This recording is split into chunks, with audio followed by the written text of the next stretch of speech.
And we are live, day 53. Edward's got some good news. Let's start off the day with some good news. Edward, Oh yeah, we got 2 contracts signed already. So good morning. It's a good morning. let's go, baby. Now I'm behind. Jeez.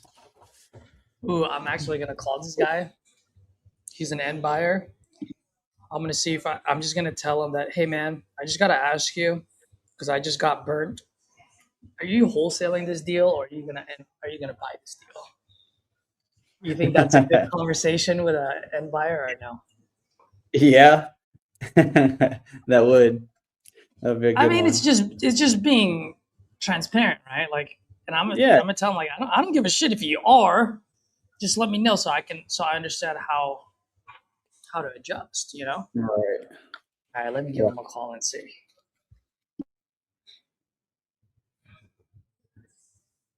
I'm gonna tell him he's on YouTube.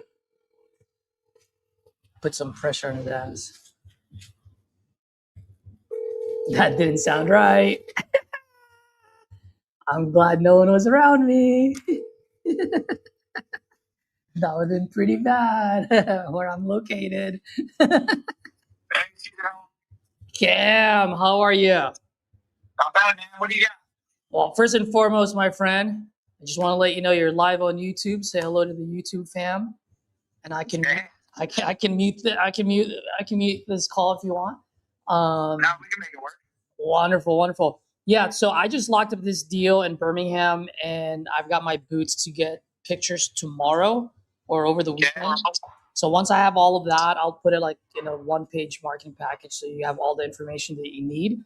I also have a lockbox on there, so I don't know if you have boots on the ground there now. If you guys want to go see it tomorrow as well, we can do that. So that way you guys can, or if you want to wait for my pictures, I'm totally cool with that too. Yeah, we'll wait for the pictures and the one sheet to come by. Full disclosure, Birmingham might be a little north. I think I've got a crew that'll go up and do some rehab stuff up there.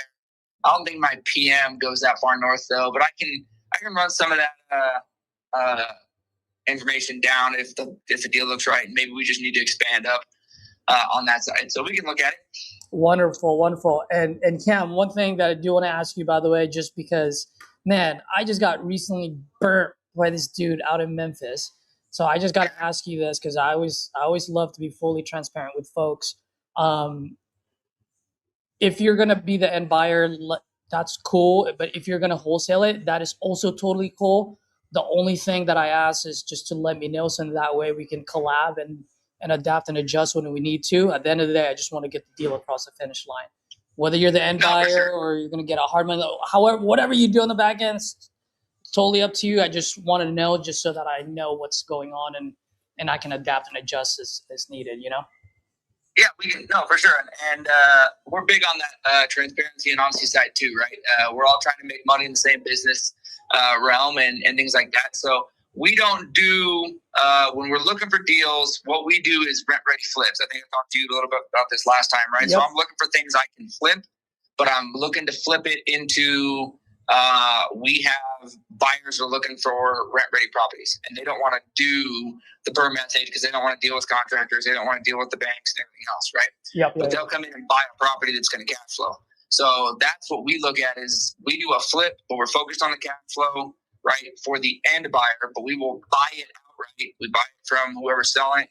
We do the rehab process through hard money loaning and everything else, and then we will sell that to one of our investors or on that side, and then that's a whole different sale. So, no, we respect your guys' hustle and part of the business line, and we'll go that route. Cool. That's awesome, man. That's awesome. So you guys do more of like it sounds like kind of like the slow flip method, right?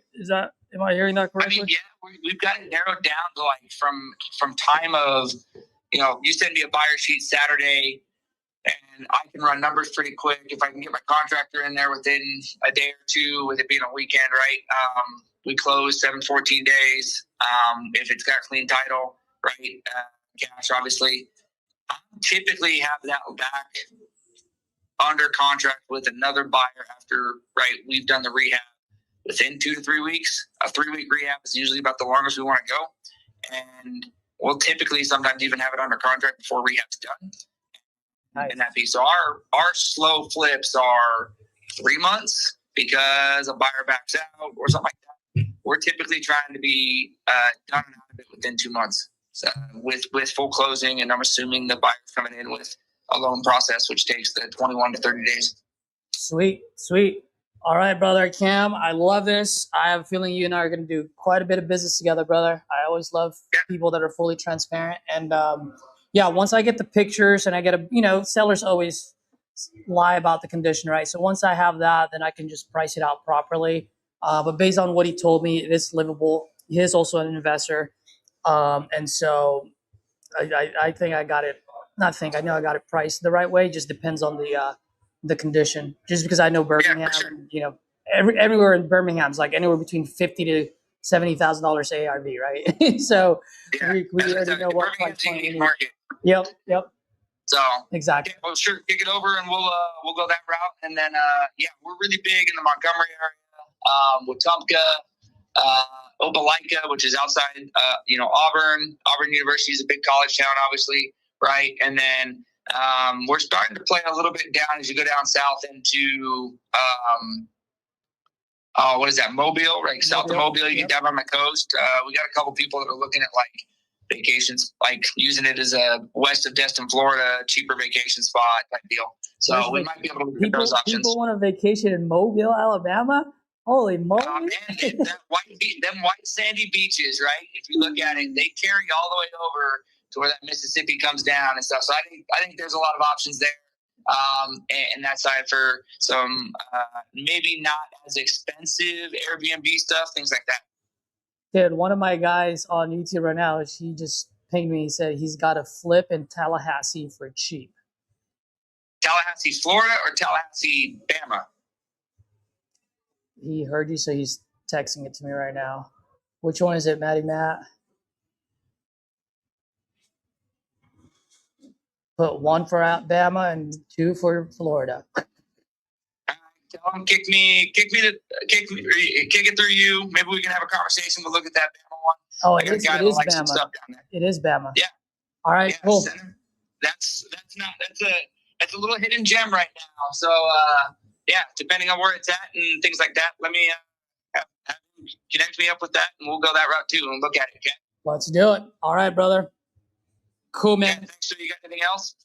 No, that's pretty much it for now, and I'll definitely keep in touch with you as we get more deals.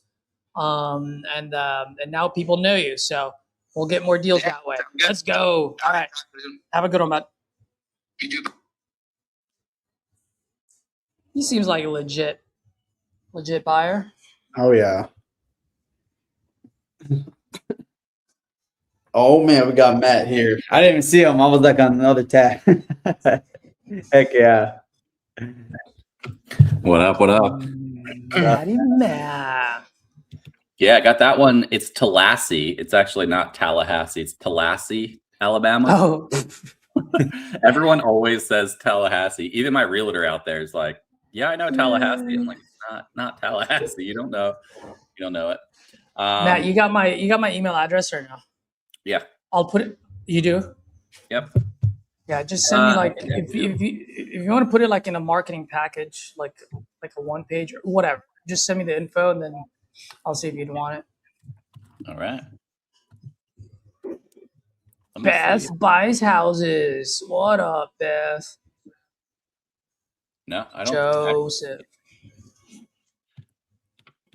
What up, buddy? Fernando, did you hear that earlier? That was so funny. I was like, oh my gosh, I'm so glad I was alone when I said that.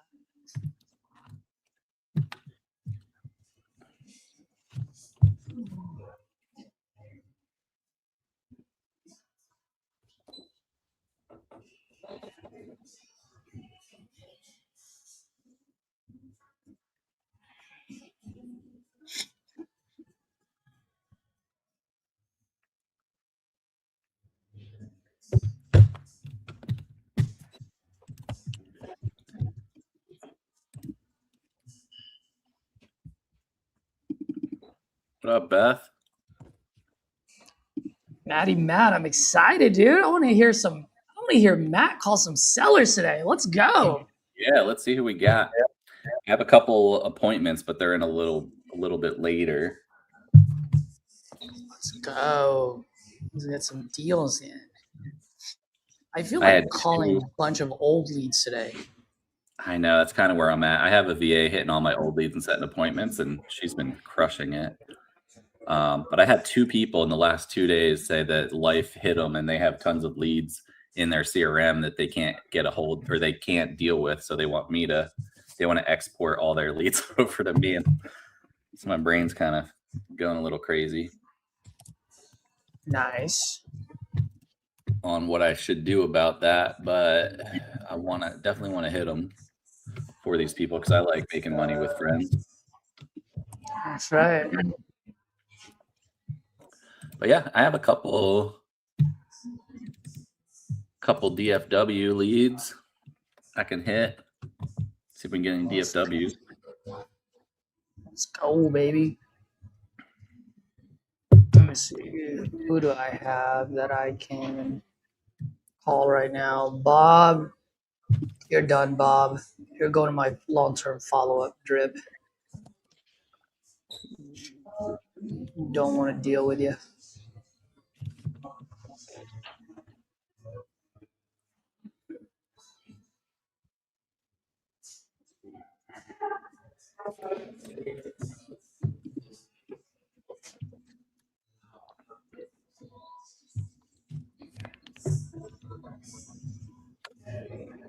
Oh, I can call this guy.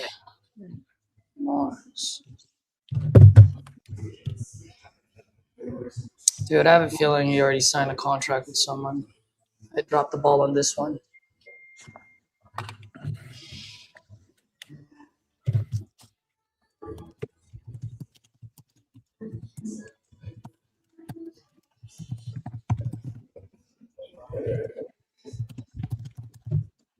Yep. Wi-Fi is dead. All right. Go on his cell phone. Let's go. Get them. Get him.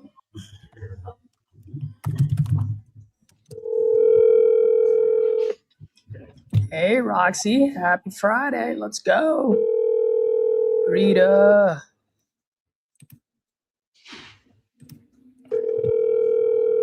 Bars are more picky. Market's a little more tough. It has been. Yes, that is very true. I think Telephone number 58. I think it's just a combination of what's going on in the market, the war, everything. It's just people are just a little bit, like you said, pickier. Much pickier right now. Definitely seeing that for buyers. Yep. But as Just gotta good wholesalers, we just gotta get deeper.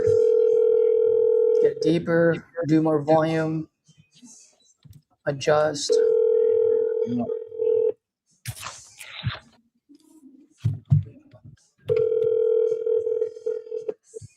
Oh, Telephone number 5. man, that's rough, Rhea. That happened to me in Memphis. You know what? Title company emails me, is like, yo, I got a buyer for that because the buyer you had was just wholesaling your shit. I was pissed. Which reminds me, I need to reach out to that title. He said they have a buyer for me. Yeah, I had that happen Uh-huh. in Pittsburgh last week. Buyer backed out 2 days before. Yeah.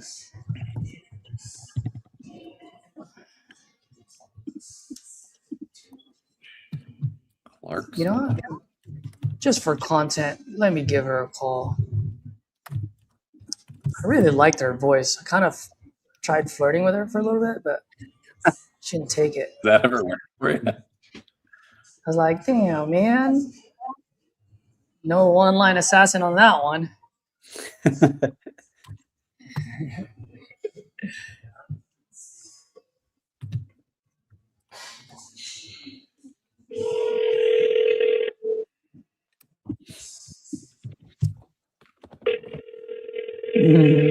No, she did not. Lauren. Hey, Lauren. Good morning. It's Caesar. How are you? I'm good. How are you? Oh, it's Friday. It's beautiful, sunny in LA. Can't complain, you know? Yeah. Absolutely. By the way, you're live on YouTube. I'm just making calls, and I was like, let me give Lauren a call. So say hello to the YouTube family. By the way, guys, if you guys have any deals in Memphis, Saddle Creek Title, they're the shit. You guys got to use it. Thanks. Lauren, yeah, I was just calling to see if you had any buyers or if that buyer was interested about that property. Yeah, he was. He's out of town right now. He'll be Okay. back on Wednesday. He'll be back So on he Wednesday. said that he would follow. Yeah, he said he would follow up then. Okay, cool. I'll let my seller know. Okay, sounds great. Thanks, Caesar. Awesome. You're the best. Have a great weekend. You too. Bye.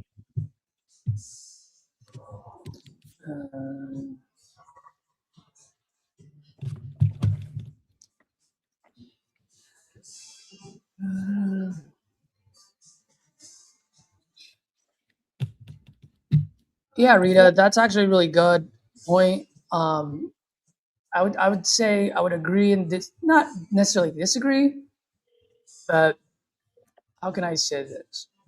Well, I'll put it this way. When I was in insurance, it was like be very good at selling, let's say, life insurance. And then if you come across someone that needs health insurance or needs financial planning with their investments, you bring those specialists with you and then you just share, you just JV pretty much, right?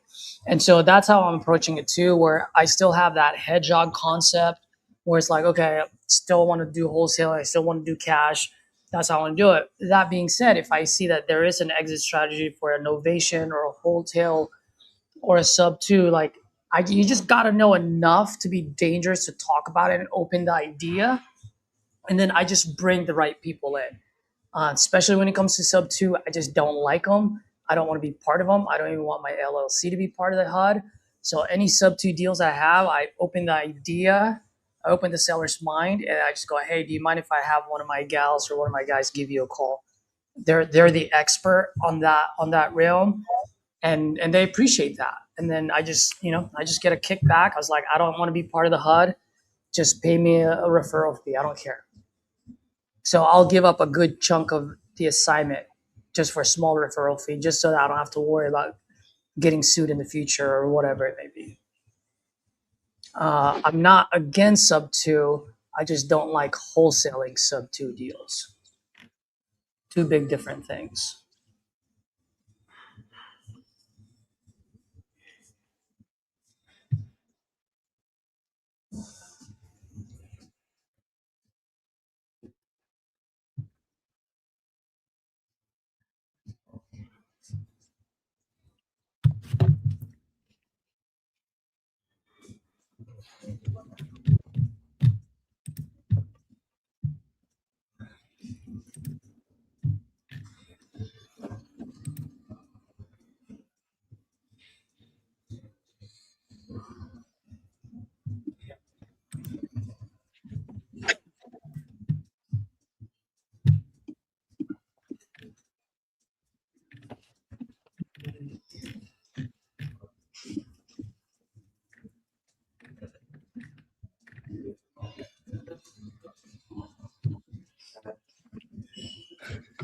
Trisha.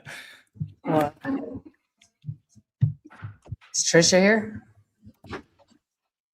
Trisha, hop on this live. Let's go, dude. Hanging out. We're not dialing. Yeah, we're not dialing. Who dials? I mean, geez, like we want to be successful. We don't want to dial. We don't want to be the business. We want to be out of the business. All right. Trisha just called us out. Thanks. Dialing, no one's answering.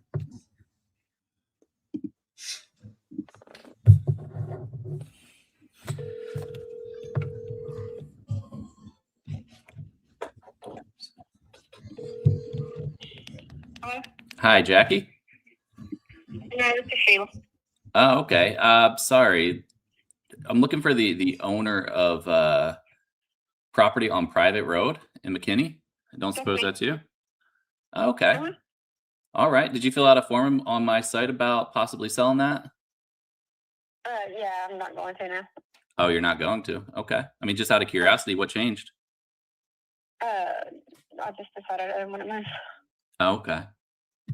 So when you originally filled out that form, what was your thought process and why you wanted to move? I recently divorced. Oh, shoot. I'm sorry to hear that. But you decided to just stay in the house? Yeah.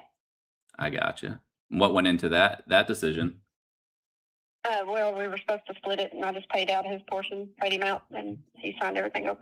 Oh, nice. Okay, so that worked out best for you. Just pay him out, buy him out of his side, and you're just going to stay there? Yeah. All right. And that already happened, or is that in the process? Yeah. No, it's already happened. Okay. Well, congratulations. It sounds like a great opportunity for you. Thank you. All right. If you decide to sell in the future, let me know. All right.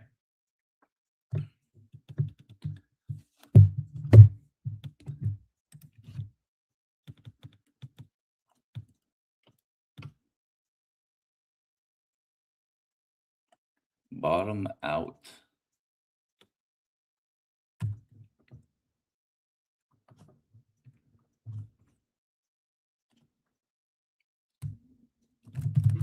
I just realized I was muted the whole time. Trisha, are you gonna hop on here? Let's hop on here. It looks odd having 3 people on there. Let's get the 4th one in here. Yeah. Or I can do this.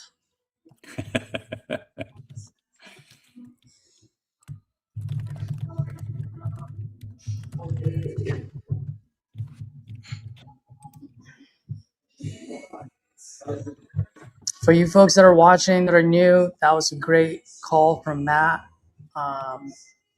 He made sure no stones were unturned on that call. He asked the right questions, right? He didn't just take the surface level no. So that was good. The only thing that not necessarily changed, but maybe I would have added for me, and everyone's a little different. I would have just told her that I'm going to put her in my long-term follow-up trip. Just to make That's sure. the only thing. Yeah, I didn't go that route just because she had just bought out her ex-husband and put a lot of money into like staying in the house. Yeah, exactly. So that's what I'm saying. Like, I understand why you didn't go that route. I'm just saying for like the folks that are watching, like anytime they're no longer selling, and you guys have heard me say this many times, like, hey, if you don't mind, I'd love to just have my CRM or my system shoot you a text once a month. You never have to respond back to it. I just want to stay top of mind so that if you ever decide to sell, you're like, man, that guy's been so persistent. I'm going to give that guy a call first before you fill out any form, And then people are like, yeah, why don't you go do that? I was like, and you never have to respond back to it. And by the way, I put it on ChatGPT and some of them are pretty funny. So it'll make you laugh on a random Wednesday. It's hard for people to say no to it. Yeah, I love it. And then I just put them on a long-term follow-up drip, and it's for like 16 months, dude. It's like one text every month. Because life happens, man. Like, you never know. 6 months from now, she might be on a different scenario, and I just want her to know me. Absolutely.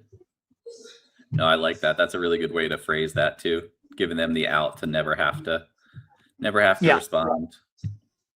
But in the scenario that they are selling, they can. Yep, that's it.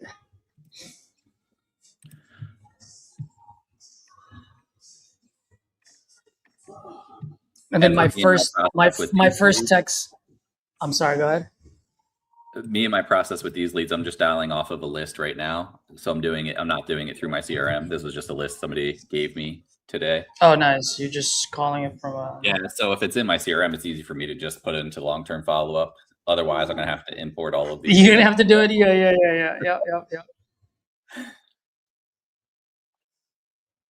Yeah. Makes sense.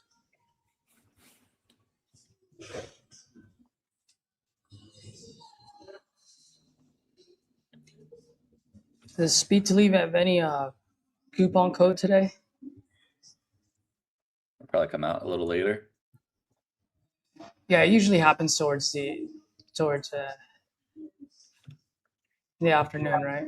Yeah.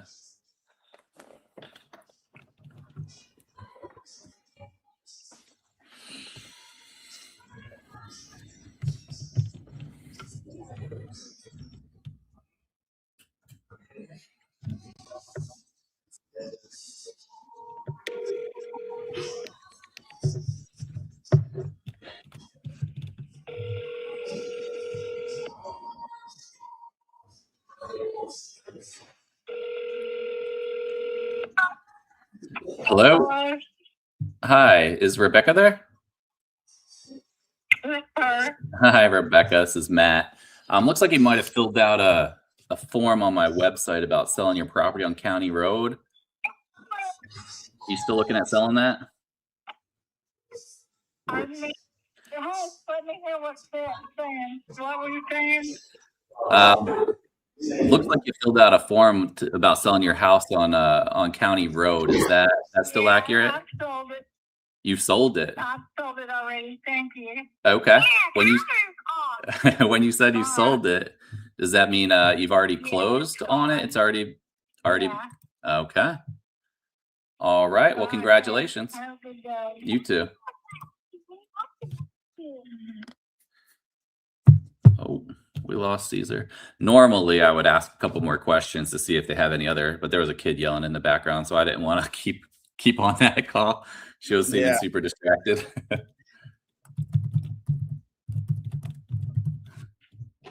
So seems like these leads are slightly older, but that's okay. I was told they're a fresh list, but that's fine.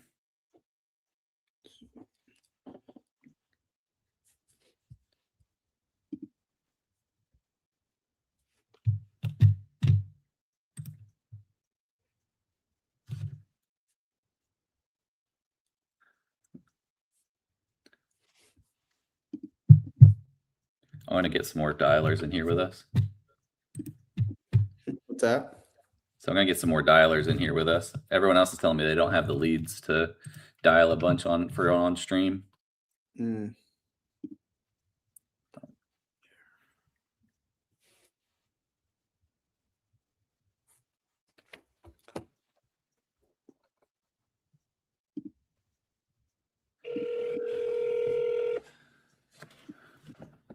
Get some of your proteges in here, Edward.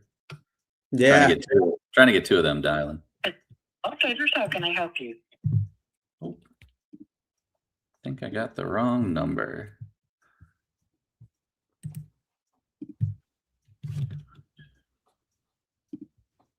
Let's get Trisha in here.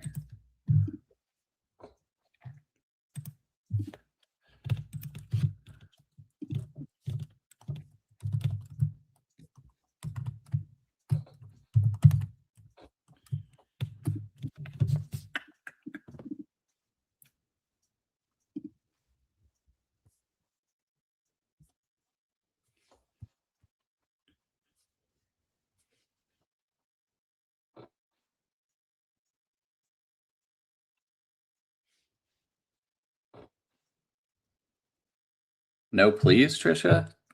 Just demanding. She sent me a text that said, "Send me the link." Yes, ma'am. I got you. We're due quick.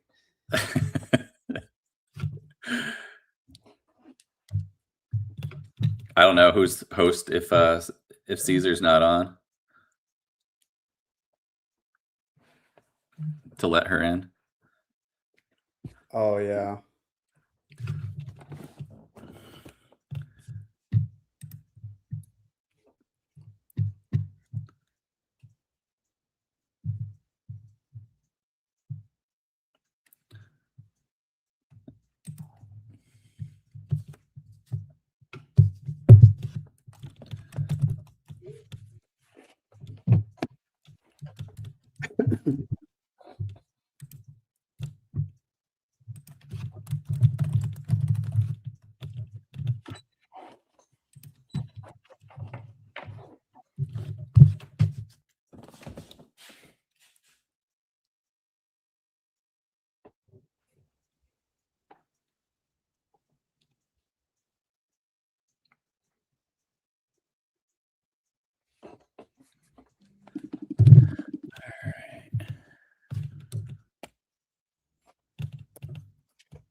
do got to follow up with a guy.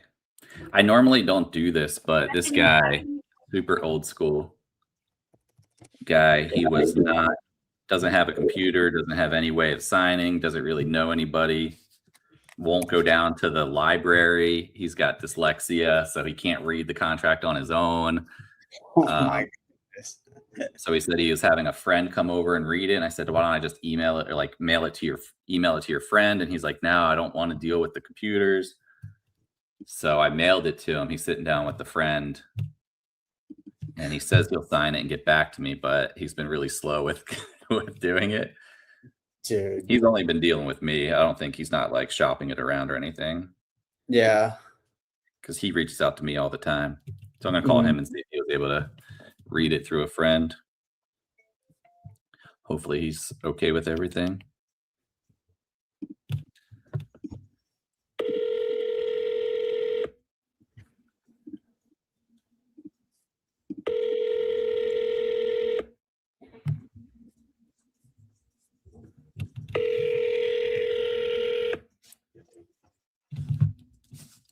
Telephone number 7. He's a good guy. He was into a lot of rough stuff and he started giving his life back to the Lord. So every time we talk, he wants to pray with me. So I like talking to him. 6 0 1. All these are going drip.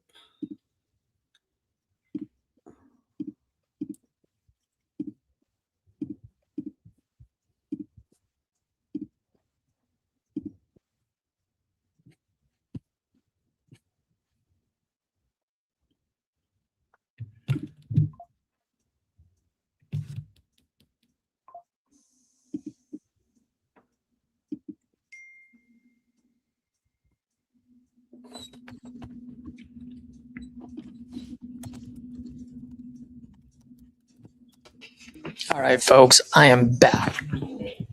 What up? Trisha will be in. Did you send her the link? Yeah. Sweet.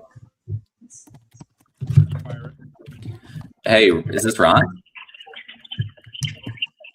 Who are you trying to get hold of? Looked like someone filled out a form about selling a property on Meadow Lane. Just looking for the owner. We get queries that we're possibly interested in selling on it. I gotcha. So you're not the one looking at selling? Oh yeah, we would be the one, my wife and I. We're going to retire sometime this year. Okay. So you're selling the property on Meadow Lane.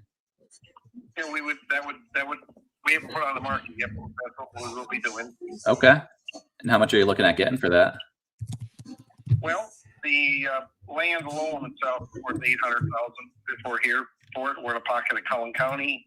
What's listed on the roll is wrong because we're about a 5,400 square foot, 8-bedroom house with a 23 and an 80 outside brick building behind it, 4 decks, big trees, on a private road. So, someone in the both houses that were built behind us are a little $2 million. The one across the street from us is $3 million. So we're in a high end area. Gotcha. Very, very attractive lot. But it comes down to see what the offers are, and then we swallow hard and go from there because somebody makes an offer, no realtor, that drops off some too. I've kind of heard that there, but what would stop you from just listing it on the market? We're gonna find some place to move to and build. Okay.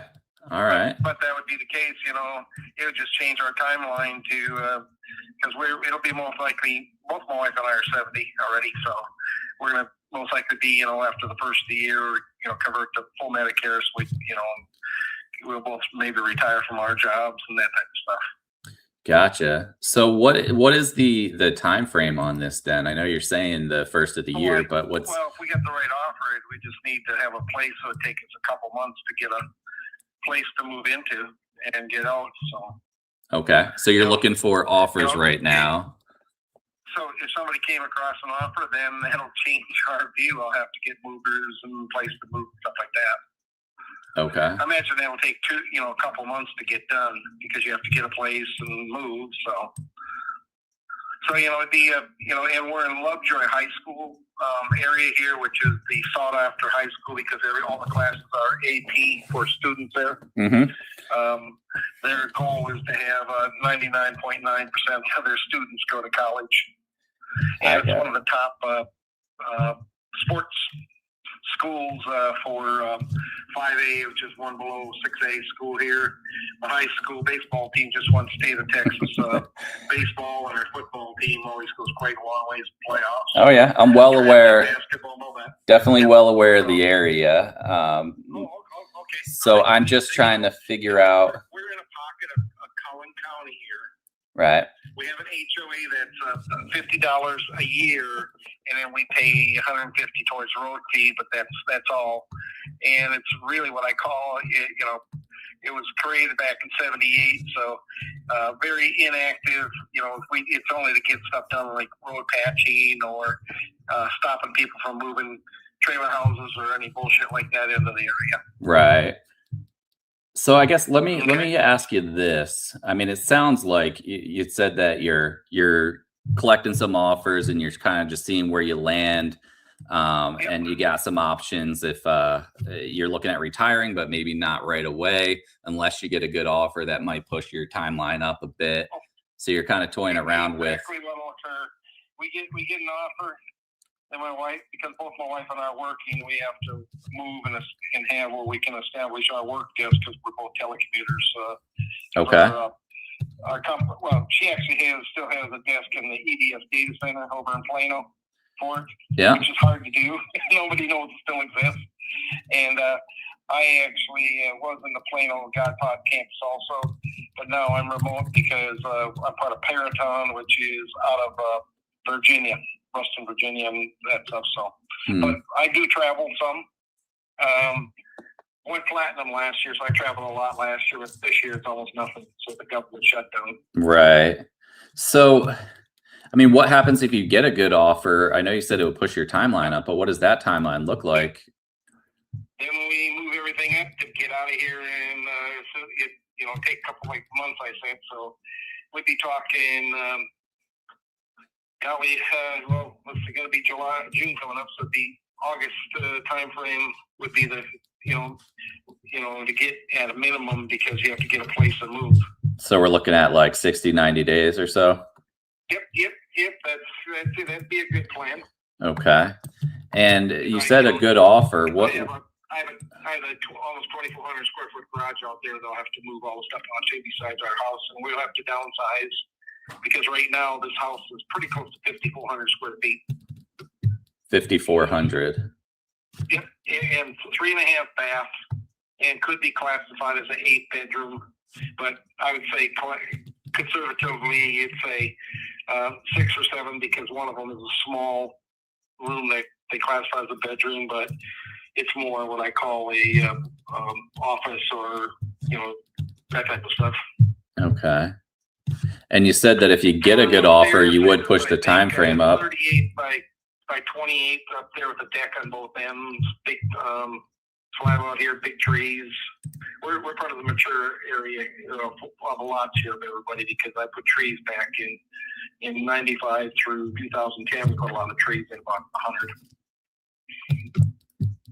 100. Most of them moved in with a truck, with a mover spade truck. Okay. And what would it take for you to push that time frame up? Like I said, we got cold calls on it, and so a lot of it comes down. It's I know next door to me, he just put a $1.4 million building up by his house and redid his thing. So in full slant drive, and my thing's circle drive. So. Did I lose you? Yeah, I'm just really trying to figure out if we're in the right ballpark or anything. Yeah, see what we can come up for price. I gotta grab this other call for work. Okay. All right, I'll call you back. Yep. That is one that's not going to be a deal for me, but he was holding on to his numbers tight. Also, not really motivated. I was gonna say, yeah.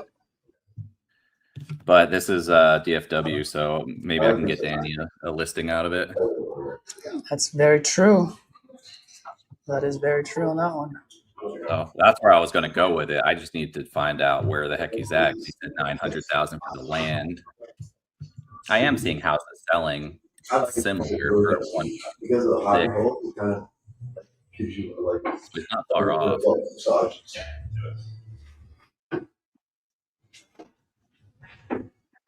See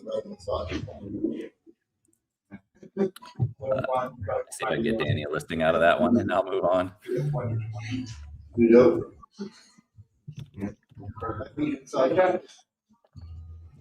This person's still selling.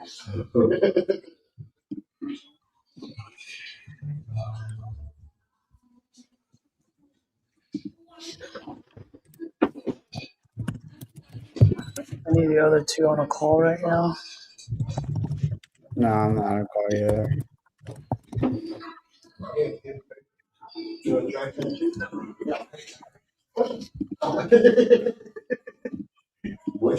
Yeah, I'm gonna be on my headset, so if I call, it's gonna be a one-way phone call, which I don't mind.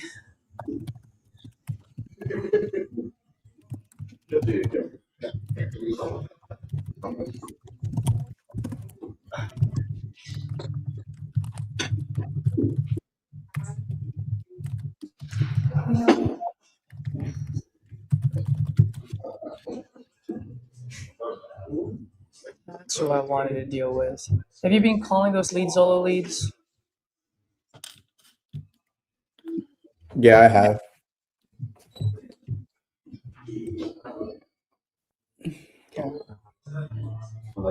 You've been marking them, right? Send me the link. Did you send me the link for the one from Wednesday? It was the Wednesday. Was that with Cody? Yeah. Did I send you the copy or the main one? The main one. Or no, the copy. I guess I'm about to now.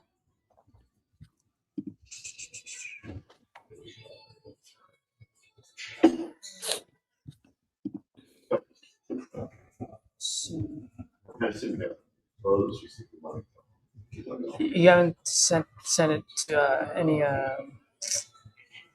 what's the word that I'm looking for?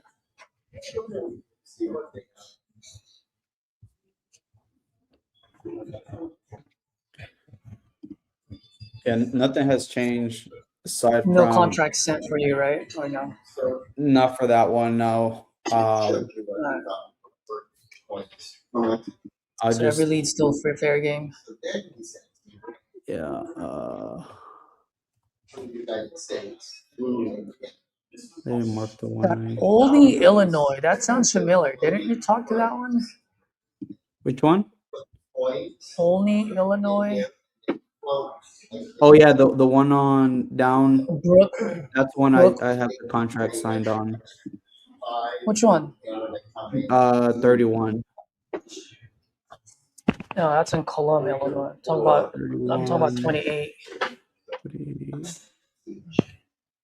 No, I don't think I spoke to her. All right.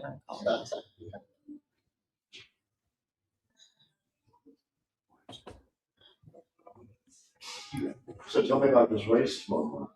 So this race. 6272. Are these races all just posted online? How do you find this? This seems kind of random. Come on, Brooke. Answer the phone. I know that We're gonna play a little game of what is the seller saying? I'm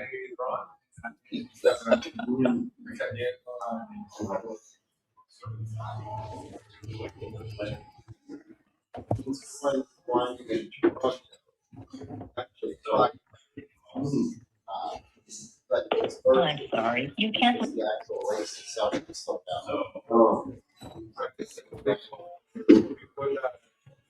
Hey, Brooke. Good afternoon. Caesar here, calling about your property on East South Avenue. Give me a call when you get this. Looks like you're looking to sell. I'm always looking to buy. Give me a call. sure it's back. You have to choose yes, Canada address. So I submitted them, and they said it mailed it. It's today the 12th of June. So it won't be there when they mail it. Yes, it is. Yep, already. It's the Philippine Independence Day. Ooh. Well, that's good to know. I gotta text my VA and my good friends. I actually have a farm in the Philippines, so I gotta text all that crew. There you go. You got a farm out there? Yeah, when COVID hit, the farm shut down, and I wasn't happy about it, so I took it over and hired everyone back. You're renting it out to farmers? I'm not really making any money off of it. I just put a bunch of money into it to down out. There was five farmers lost their jobs, and a family was not sure how they were going to survive. So I told the son to take over the farm. He runs it, and I'll tell him how to run it. Sweet. What part of the Philippines? It's in Talakag.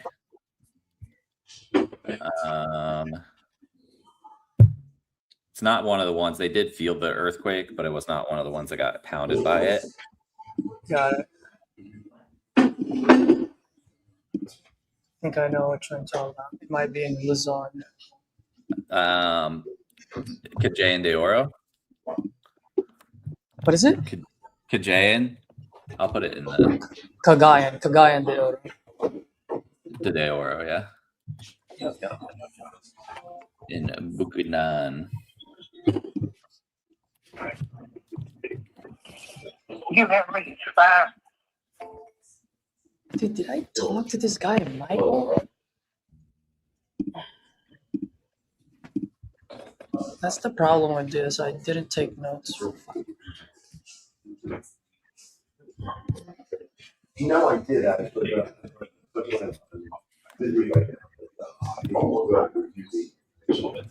On property leads live transfers, do you put your cell phone or your CRM number?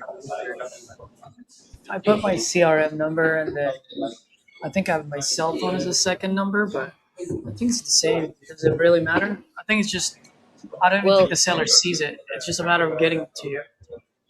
It only matters if I answer and I don't have any notes. Like I sent a purchase agreement and I have no idea about the information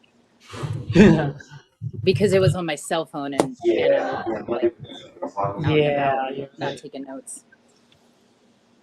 I always do it through the CRM because it brings on my phone, my cell phone, and the CRM at the same time. Oh yeah, Through the CRM, it's recorded. Exactly. I'm gonna go change my number right now. Good call. Got Trisha closing deals without knowing the information. I love it.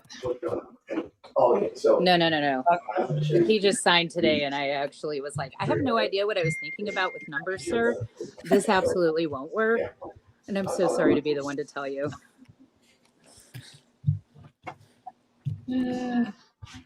Whoops. Whoopsies.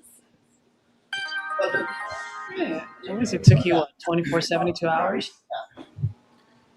No, it took me 20 minutes. I don't know what I was thinking. Caesar, what is it? Independence Day? Huh? It's Independence Day over in the Philippines? Yes, sir. Because I just texted her and she's like, what? When? I don't know what you're talking about. Yeah, it's June 12th. Oh, you know why? Because it's June 13 over there. It is. But she knows it's the 12th here. I don't know.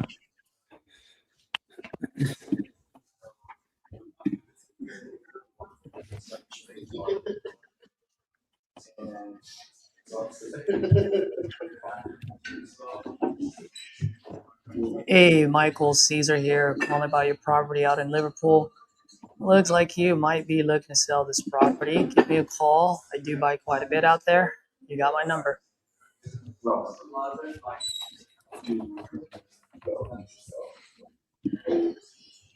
Oh, Caesar, here's one for you.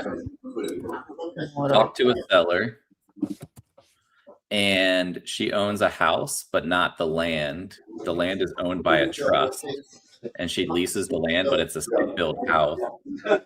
And apparently the trust is not able to sell the house or sell the land, according to the seller. I'm trying to get a hold of the trust because the number she wants works really well if you have the land with it. So I don't know exactly how to. I have no idea, bro. I can't find the information. She doesn't have the information for the trust. I'm like, how are you going to sell it? Because they're going to have to sign a lease with the trust, even if they're only buying the house. And she says that she has no idea, but she needs to sell it and get out quick. Wow. I have no clue. I wouldn't even know where to start. I'm trying to figure it out. Hey, is this Danny? Danny, good morning. My name is Caesar. Just calling about your property on. Oh, you got the wrong number, huh? Oh, I did? All right, my bad, man. Bye. I forgot you called him, Edward. And you didn't put a note on his. Wrong info, not Danny.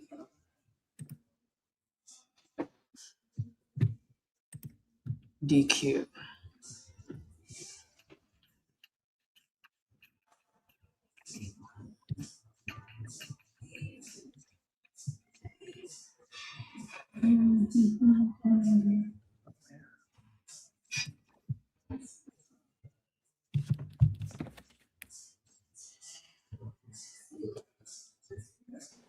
Hi, Damien. This is Trisha. I was calling about your property. Yeah, that I just put out.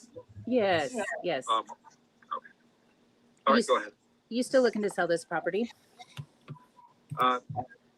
Yeah. Okay. What would you like to get for it? Big is the reason why I bought a condo. I just want to get paid what I owe. I don't want any more or any less. Okay. This is on North Main. It's not a condo, but you just bought a condo? No. Did I mishear you? I just bought one. That's why I needed to move. And I'm going to explain a little bit why I had to move. I have muscular dystrophy, and it's getting to the point where it's too hard for me to keep up the property where I'm at. The place that I moved, the condo, they do all the maintenance and all that, so I don't have to worry about any of that stuff. That was the main reason why I bought that, bought the condo. That makes sense.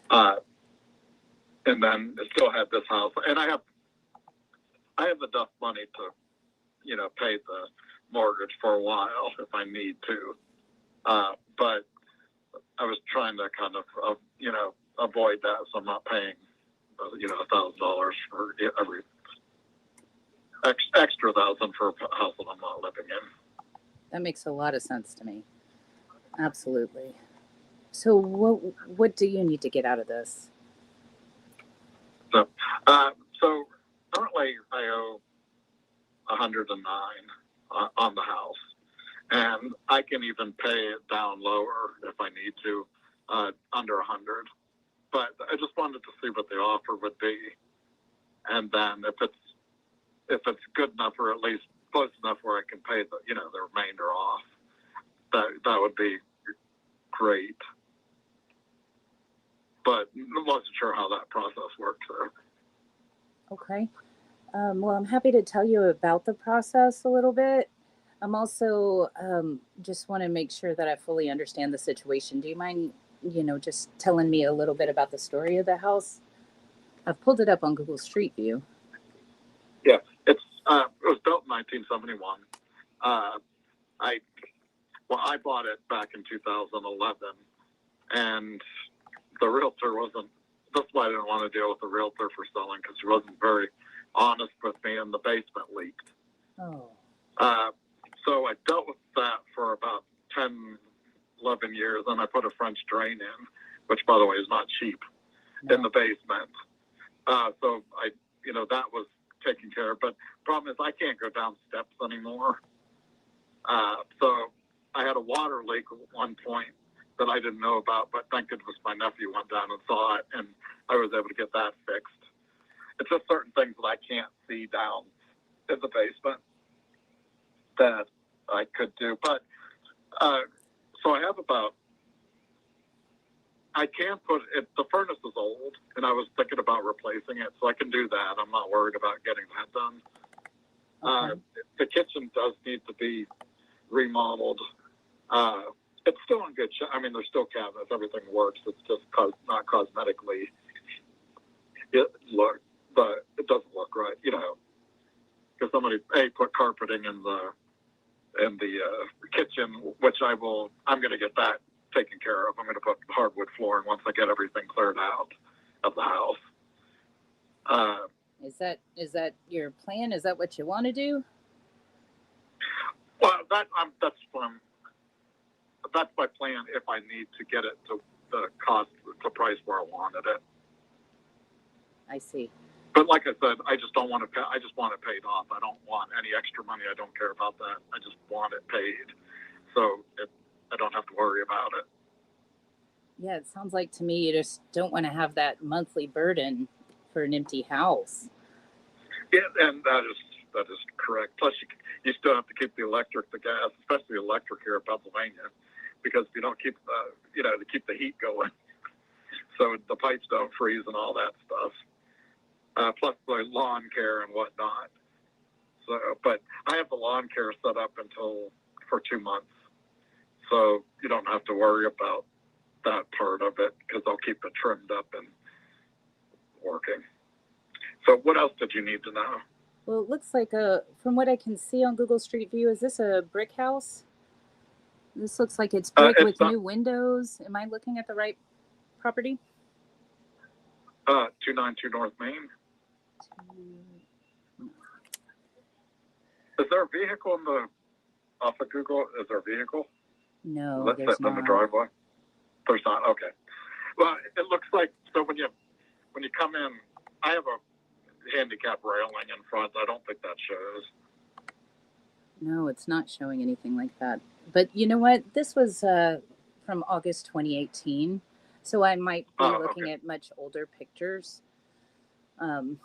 This one looks like there's some great trees above in front of your house and some lovely hostas and flowers. Well, that one tree is not there. It got struck by lightning. Oh, really? So I had to get it removed. There is a stump there left. I'm getting that removed. You're grounded down. I just haven't. The guy that was supposed to do it, something happened with his grinder, so he couldn't do it in the next couple weeks because it was in for repair. Understood. There is such a great swing in property values just right around you. So I understand that you just need this paid off, and the major things that need to be fixed are hardwood floors and a new furnace. Is that about right? Well, I mean, the kitchen like I said, needs to be remodeled. And I was actually going to do it before I bought the condo, but I'm like, well, I'm not going to, do it with mess. But if I have to, I can do it. I have a contractor that I work with. And then the bathroom, it's not a big bathroom. That needs to be remodeled, redone too, which I can get that done. It's not a big deal. Okay. Now I'm looking at the information that I can find online about this doesn't have the bedroom and bathroom count. Well, sorry, you cut out there for a minute. Sorry about that. Now, the information I'm finding online doesn't have how many bedrooms and bathrooms this is. Oh, it's a 3-bedroom, 2-bath. Oh, that makes a difference. Well, it's a 3-bedroom. It's a 2-bed. Yeah, there's a bathroom down in the basement. There's a bathroom upstairs, and there's a half bath in the master bedroom. Oh, so 2.5? Yeah, 2.5. Gotcha.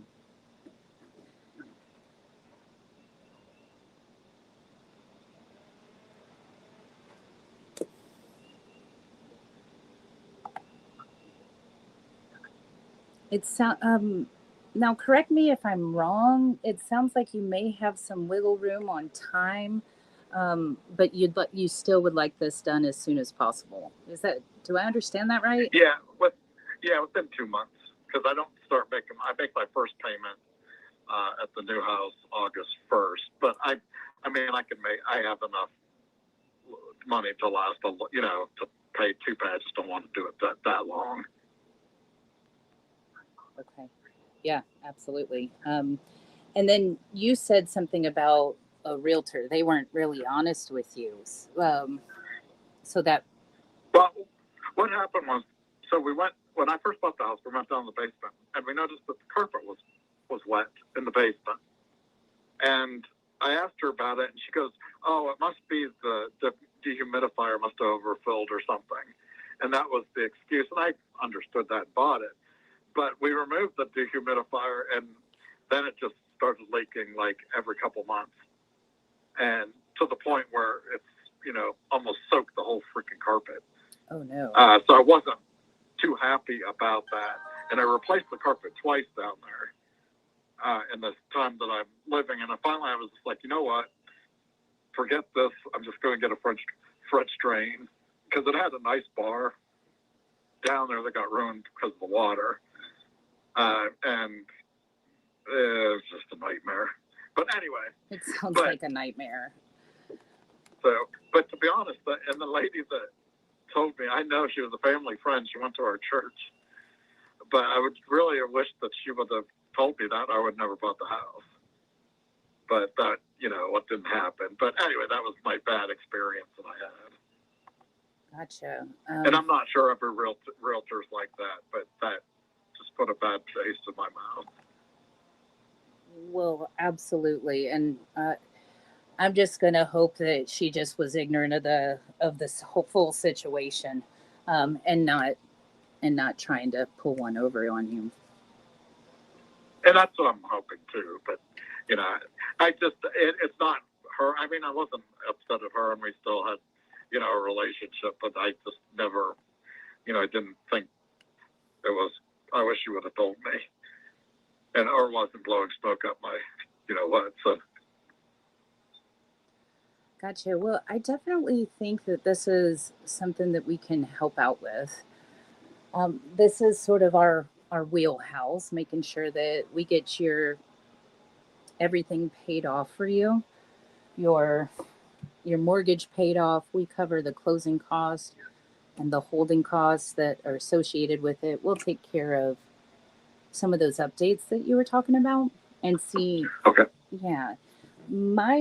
One of my jobs really is to make sure that we're taking care of your needs in this transaction. I mean, is there anything else that you're really hoping to achieve with the sale of this property? No, and I forgot, there's a 2-car garage. I just put a brand new garage door in with a new opener and everything, because the other one was loud as heck. And then it also has a pool, but I don't think it states that there. No, it absolutely doesn't. There's a pool in the back, and I put a new liner in about 3 years ago. It has a new sand filter that I just cleared out last year. I did not open it this year, and I have enough supplies to last for one complete opening and keep it running the whole time for when whoever decides to open it up again. I'm sorry, will you say that one more time? I'm not sure that I understood it. About the pool? Yes, the one opening, that part. Oh, yeah. I didn't open it this year. Oh. Because I was about to open it, and the reason why I didn't open it is because once I got approved for I said, well, maybe I won't, open it. But if I need to open it, there's a company that I use that opens pools. Gotcha. But I just didn't figure out opening it and I'm not using it, because you got to come up every day to keep it filtered and all that. There's a lot of work to, with that. There sure is. I tried to have a above ground pool one summer, and I couldn't believe how much work it was. Yeah, this is an in-ground pool, so it's a little bit more work. But Absolutely. All the plumbing piping is it works pretty good. It's all in the basement. And what I was saying is I put a new liner in the pool 2 years ago, and I bought a new sand filter about 2 years ago, and a new pump. So, that should be pretty easy, pretty easy to maintain. But with me not being able to go down steps and up, you need somebody to go down and do the running for you. And then I stand out and tell them it's running and whatnot using the cell phone. So, but you won't have that problem because hopefully they will be able to go up and down the steps. Gotcha. Is your now it's not necessarily my business, but I want to just make sure your condo you don't have to go up and down steps. It's the just right scenario for you, right? Yeah, it's all one level. It has, it does all the maintenance, the plowing, keeps the grass mowed and everything. So I don't have to worry about that. Okay, I'm glad to hear that. That's important. So what I'm going to do then, I'm just going to let you know a little bit about our process. And then I can type out a purchase and sale agreement and make sure it gets over to you. And then as long as everything works for you, we'll get this moving right away. Okay. Okay. So I'm going to basically, once I get this signed purchase and sale agreement back from you, I'm going to get some pictures from you, whatever you have or whatever's needed, and just rerun my numbers. Now, I put this property in front of all of our cash buyers and investors in that vicinity. It sounds like you have you're making sure that there's sorry, I'm tripping over my words. So as soon as I get this back from you and get some pictures, I put it in front of my investors. They're going to do some walkthroughs, and you've been real upfront and honest with me. As long as everything checks out, we'll make sure that it closes on your price and timeline. Okay. Yeah. So let's see. Are you the only person on the note? Yeah. Okay. So if you don't mind, and then the company, mortgage company is called Planet Home Mortgage. What a fun name. Environmentally friendly. I think is what they're getting at. Which means they donate a little bit of money. Oh, really? That's wonderful. As part of their mortgage process, or as part of their proceeds?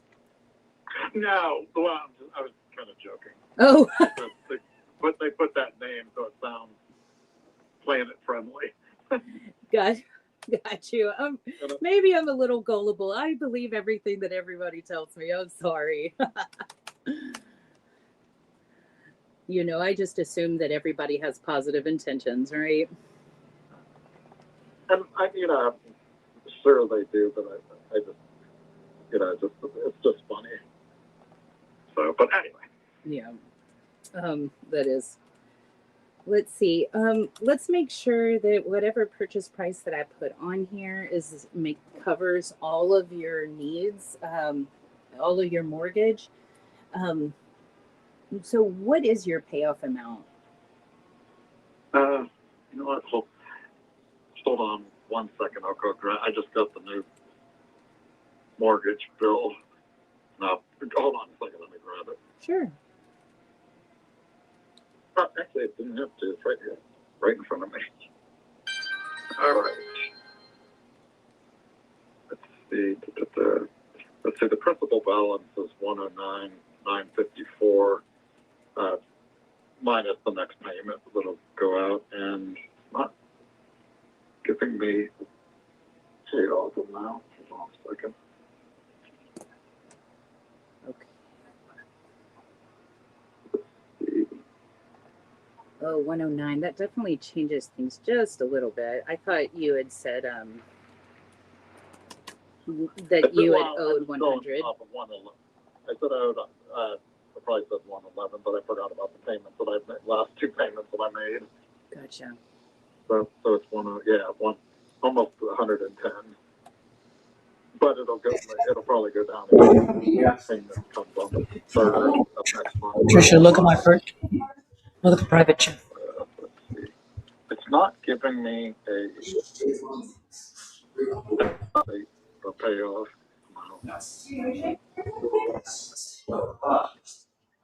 Which is odd because they usually pay off. Or if you did at 100, then you just say equivalent purchase price, but no more than 100. Whatever you want.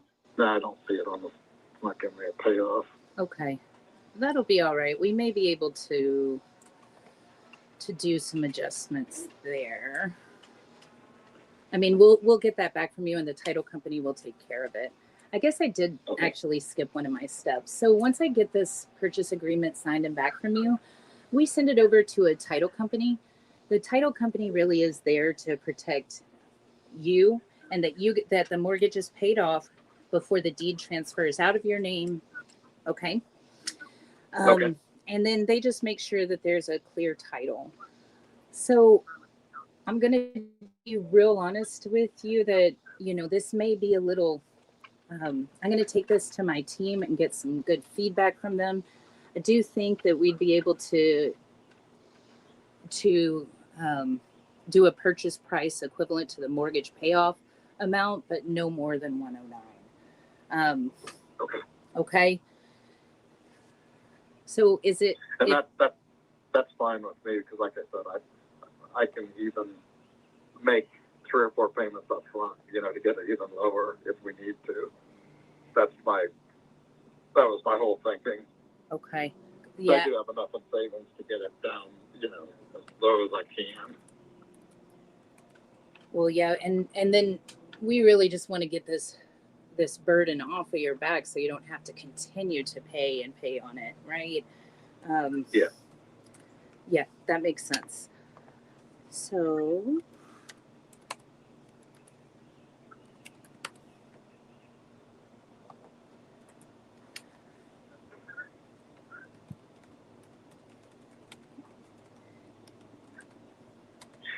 and I know you're it's Friday and I know you'll be working next week, but could you give me some time to get everything together, like a week, because I'm still in the process of moving. The big move's Sunday. And then I should be able to think a little bit clearer. And then I can get I should have some pictures. I got to go back through and see, because I had something done a while back where they took pictures of the house. So I need to look to see if I had theirs. Okay. Which I'm hoping I do. I think I do, because they walked thoroughly through because I was getting ready to do some updating stuff. So I will go ahead and see if I can't find those pictures and get them to you. So what do you mean? Was there about that getting pictures before? Were you under contract, or were you planning on selling this before? What do you mean? No. I was getting ready to update the house. I was going to put the money in, but I bought the new house instead. So I didn't, put any money. So I was already in the 120,000 deep trying to get, because I was going to completely remodel the kitchen, make sure everything matched, do the bathroom, anything, to get it, and they'll live here.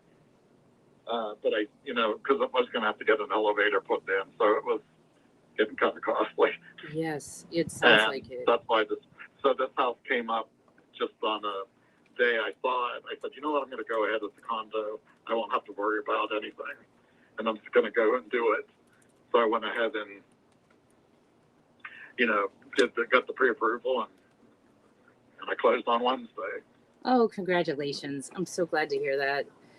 Let me just make sure. Do you have the stamina? I know that this move and process is kind of a big deal. I just want to make sure that you have the stamina to get to get pictures and cleaning and all that. Yeah, I have a lot of friends. lot of my friends are helping me move, and that's why I said it was going to be Sunday. The truck, we'll get the truck, and everything will be cleared out by hopefully Sunday. You know, I may have a few things left that I have to come and get, but my vehicle's big enough to bring those over. So I'm not, you know, not too concerned about that. Oh, I'm glad to hear Trust that. me, I pace myself. I have to, because I'm about useless if I don't the next day, if you do overdo it the day before. So that absolutely makes sense. I have a good friend that has MS, but often doesn't talk much about it. So I just appreciate you letting me know about your journey there.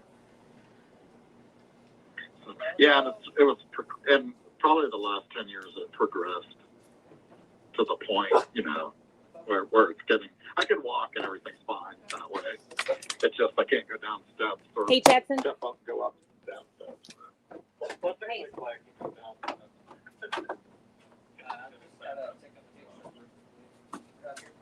I'm so sorry. Oh, I'm so sorry if you hear my dog barking in the background. We just had Amazon come and he's saying hello to the driver, so I apologize about that. Love it. She just took off. So my apologies.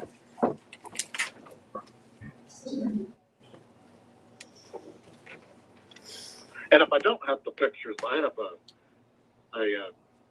if I can't find them for some reason, I have my phone is an iPhone 17, and that takes awesome pictures. It's probably the best camera I've ever seen. So I can go around and take pictures, and then have my nephew go down and take pictures down in the basement, just so you can have a clear picture and take a picture of every room, including the utility room. Oh, well, that would be awfully nice of him. That sounds great. Thank you. And it sounds like the basement might even be semi-finished out. Is that right? Well, because I got the French drain in, so you don't have to worry about leaking anymore. But from there, it needs to, it'll probably it's still intact. I'm not going to say that, but there was a bar down there that got water damage, and it's still there. Everything else is pretty much cleared out. There's also a pool table that got water damage. But that was the other thing I was going to ask. Do you guys move anything that, say, not a lot? I'm not going to leave that much left. Everything should be cleared out except for the pool table, which I haven't taken out. I actually have a dumpster. If I have enough room for it, I can get it out this weekend too. Yes, sir. We can make sure to do some of that clear out for you. If it especially since you're working with friends and family on the move, if there's things that you need to leave behind for clearing out and us cleaning up, we can absolutely do that. Okay. And that would be the only real thing is what's that down there. So is that one of your main concerns? For the move? No. Yeah. Okay. I that's what I asked, because like I said, I have a dumpster, and if I need to get it moved out, I'll make sure that they take it out and stuff. But those pool tables, you got to take over, you got to unscrew the bottom, then you got to carry it up that way. And, it's not an easy, ordeal to get it there. No. Plus, when you come up the basement, there's like a tight corner there, so it's a little, but it'll be so much easier when there's nothing there, no furniture or anything in the way. So you can just kind of move it up and take it out. Absolutely. That'll make it much easier. So that'll make it much easier.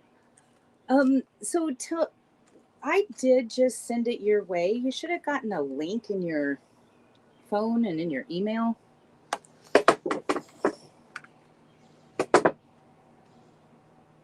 Hold on 1 second. Sure.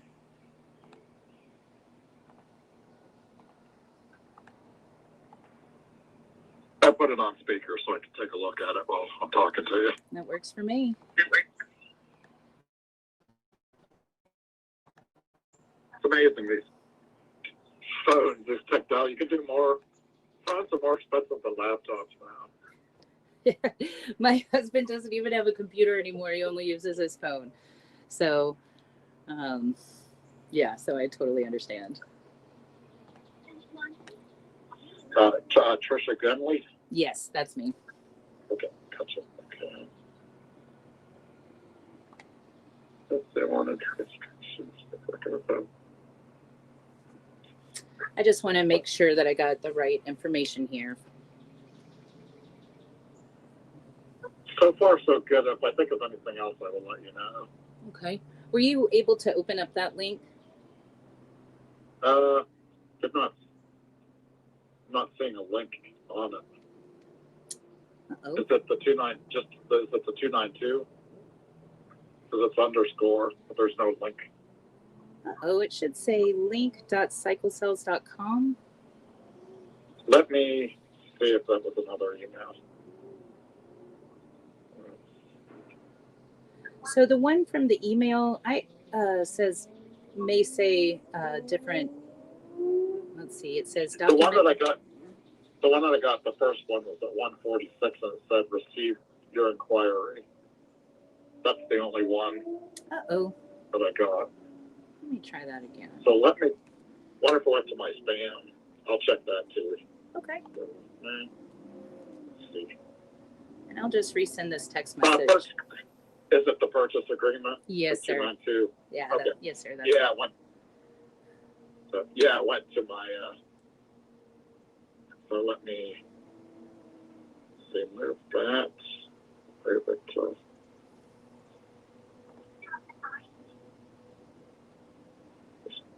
It's on the 10 box. Okay, got it. Oh, is it from 10? Okay, got it. Bevins and Bombich. Okay. Yep. All right. There's the link. View document. Did you already sign it? For some reason, it's clicked on as if you had already signed it. No, I'm doing it right now. Okay. I moved it from my junk mail to the inbox, so I wonder if that was triggered something. Okay, so it starts filling out. Got it. Signature. Accept and sign. Select date. 12. All right, 5 of 5 filled. Let me read it real quick.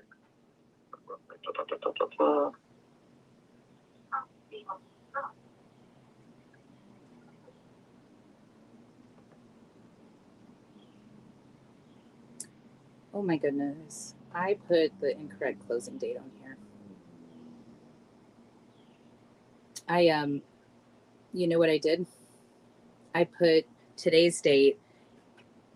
I put Monday's date thinking that I was 6:15. Oh my gosh.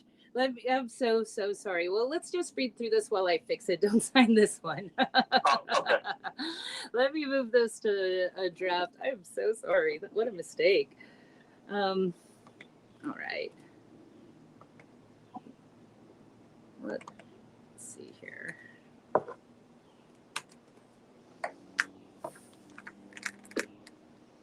All right. So I fixed that date. You said this. Let me go ahead and.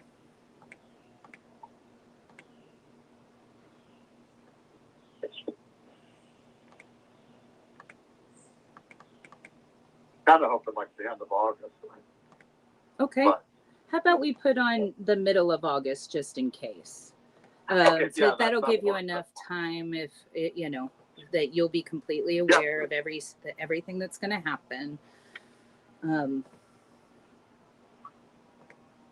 plus, if I go ahead and take the pictures and the house is empty, it'll give you a little bit more idea of everything. Well, Instead of with, when some people have furniture and stuff, it still kind of dilutes the picture. well, I love that idea. Thank you so much. All right, let me actually read through and make sure I put on the right dates because goodness gracious. Okay. So there's today's date, the acceptance date, and closing date. All right, I put August 15th. Okay. The next part of that document just talks about pictures and access, which we've covered of pictures.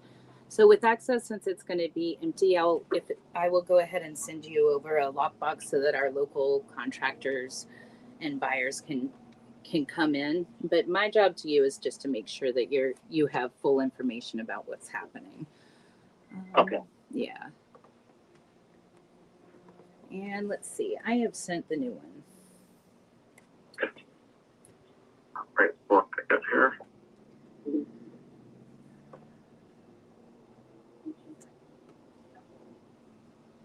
Got it.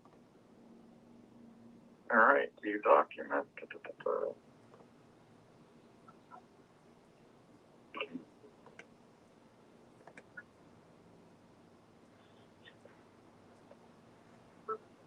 Yep, you have the August 15th, the closing date. Okay, good. And acceptance of 6/15. Okay.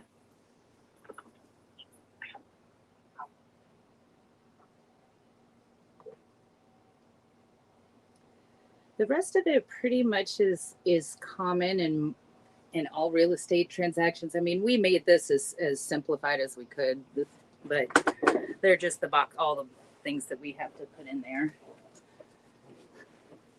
So that portion about encumbrances, please don't take any extra loans or put any new liens or judgments on the property. We want to make sure that there's a clean and clear transfer of title, okay? Okay. So anything with the deals with the property, don't do anything. Well, there is that paragraph that says risk of loss. I do encourage you, like you said, to keep the lawn maintained, make sure your utilities stay on. But most importantly, make sure you keep your homeowner's insurance. You don't want a huge tree to fall on it or, a tornado to come through and pick it up like you're Dorothy in Kansas. Yeah, I have USA. Both properties are on that policy. Oh, so that's great. That's a very fair. So you must have been in the service. Yes, Army. Oh, thank you for your service.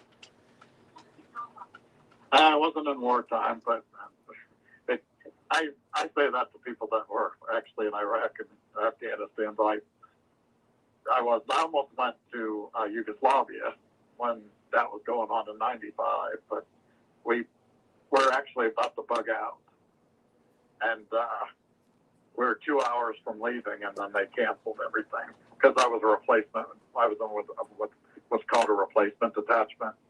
So basically, what it is they move in, and anybody that's over there, that when they leave, we take over for them for the year, and then the same will go blah blah blah. But anyway.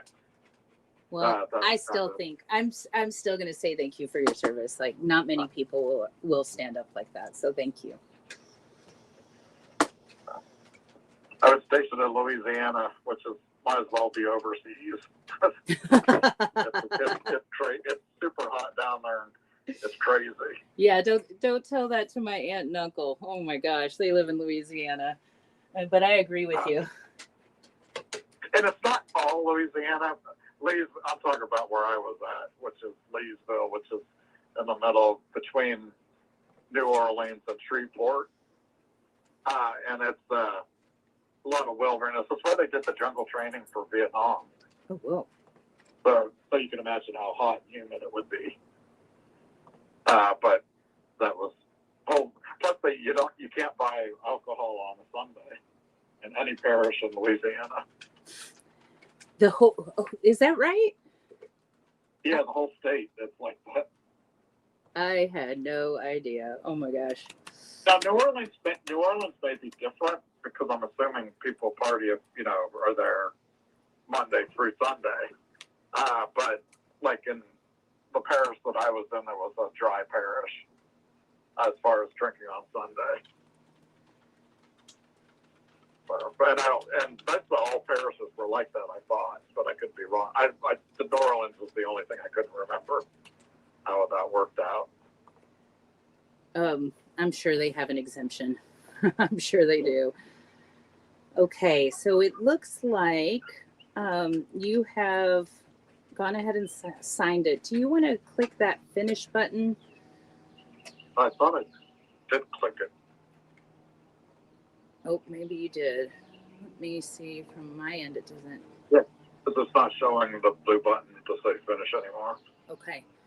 Well, then that means it's my job to get to work for you. And so I will be in touch with you at the least once a week. I'm going to let you in, just let you know where we are with the process. Sometimes it might just be a simple text message that we're going to get, that everything's on the right track. Or sometimes I may need to get in touch with you and say, hey, make sure to answer the title company's phone call, So we'll keep in touch like that. And then let's see, will you text me your new condo address, and I will go ahead and work on getting you a lockbox for this house so that on Sunday you can go ahead and put it on the front door. Yeah, I'll go ahead and do that. You said Sunday? Didn't you say that Sunday you were going to be able to, you were moving out of there? Yeah. You're going to be over there? I'm still going to, Sunday's the big move, but I'm still going to have stuff here that I have to come back and forth to take care of. Okay, so it's all right if I don't get it there in time. Okay, good. I don't have to send a rush. Okay, thank you. Yeah. Well, Damien, I sure do appreciate that. By next Friday, because I'll be back and forth. The last move that I have to make is like with my cat Titan. He, cats. I've never realized how pets know when you're moving. Oh yeah, and they do. He knows that something's up because he follows. When I start moving stuff and packing, he follows me from one room to the other, and literally my shadow. And he'll do it all day. And it's kind of cute. Now he's sleeping now, but his eye opened up, looked at me. Don't you be talking about me. He's like, are you going anywhere? Don't go without me. Yeah.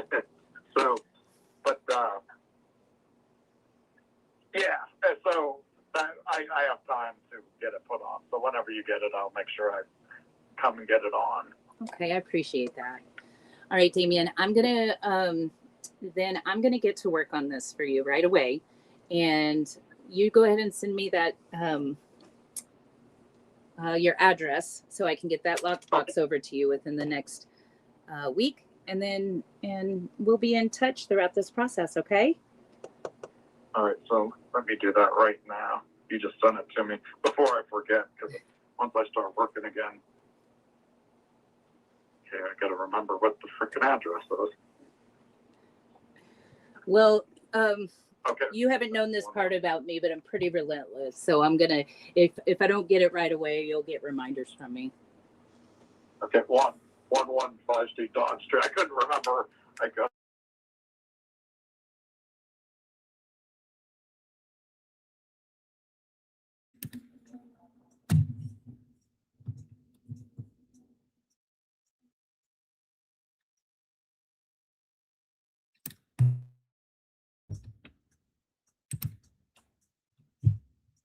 I'm sending it right now.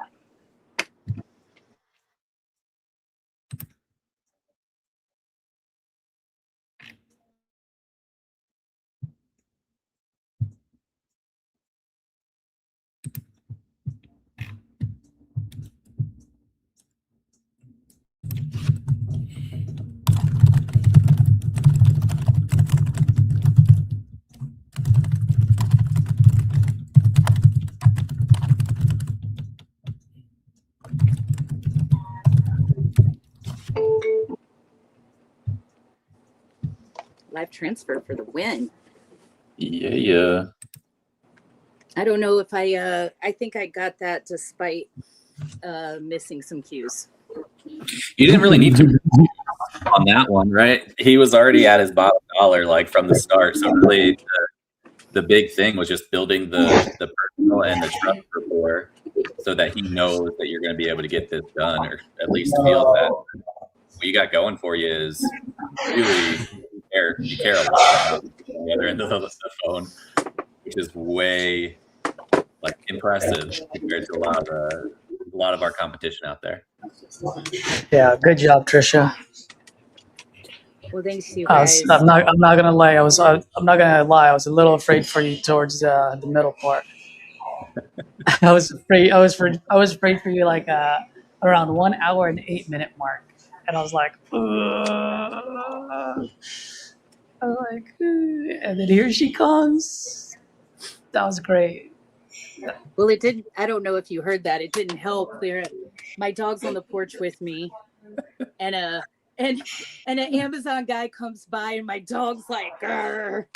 I was like, oh. Yeah, we saw you throw everything and then take off running, yelling at your dog. Yeah. All right, what happened at 1:08, just so that I can improve? And where was I? I'll definitely go back and listen.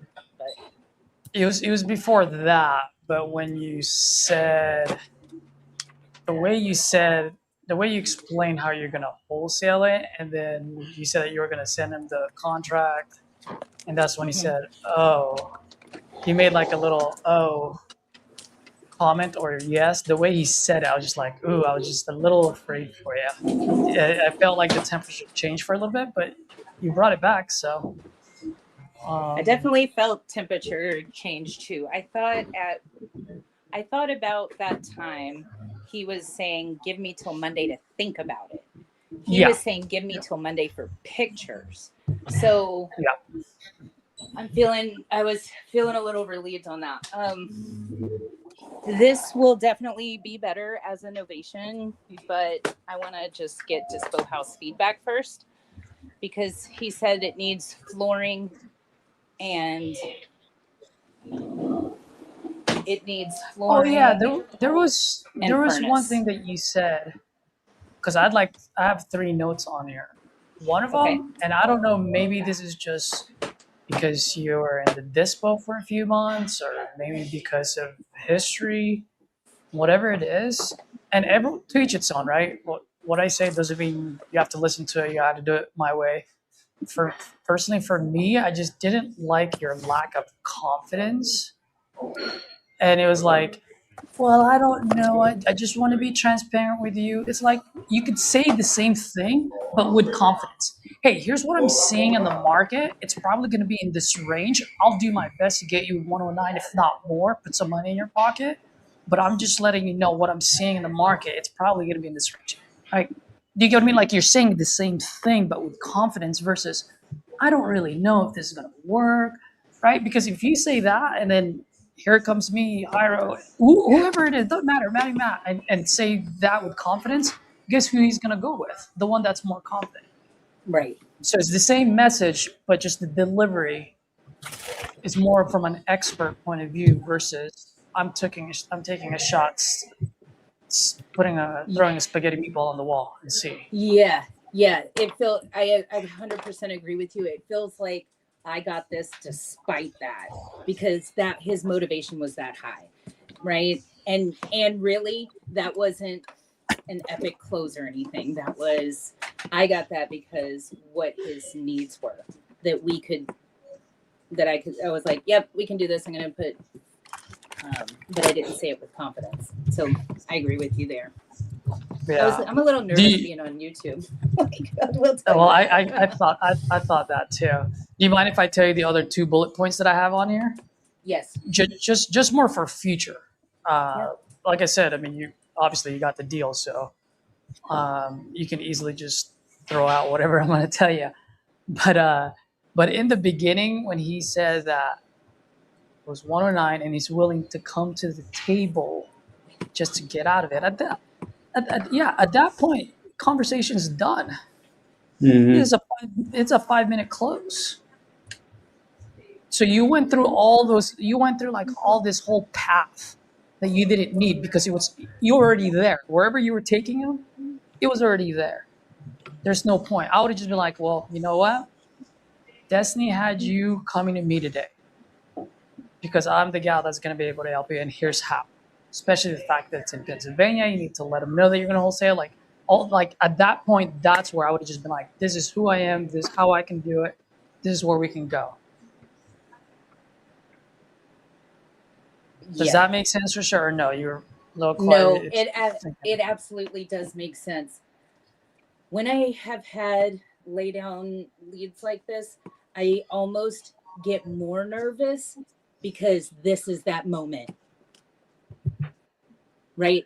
Like I could totally fumble this ball. This is that moment.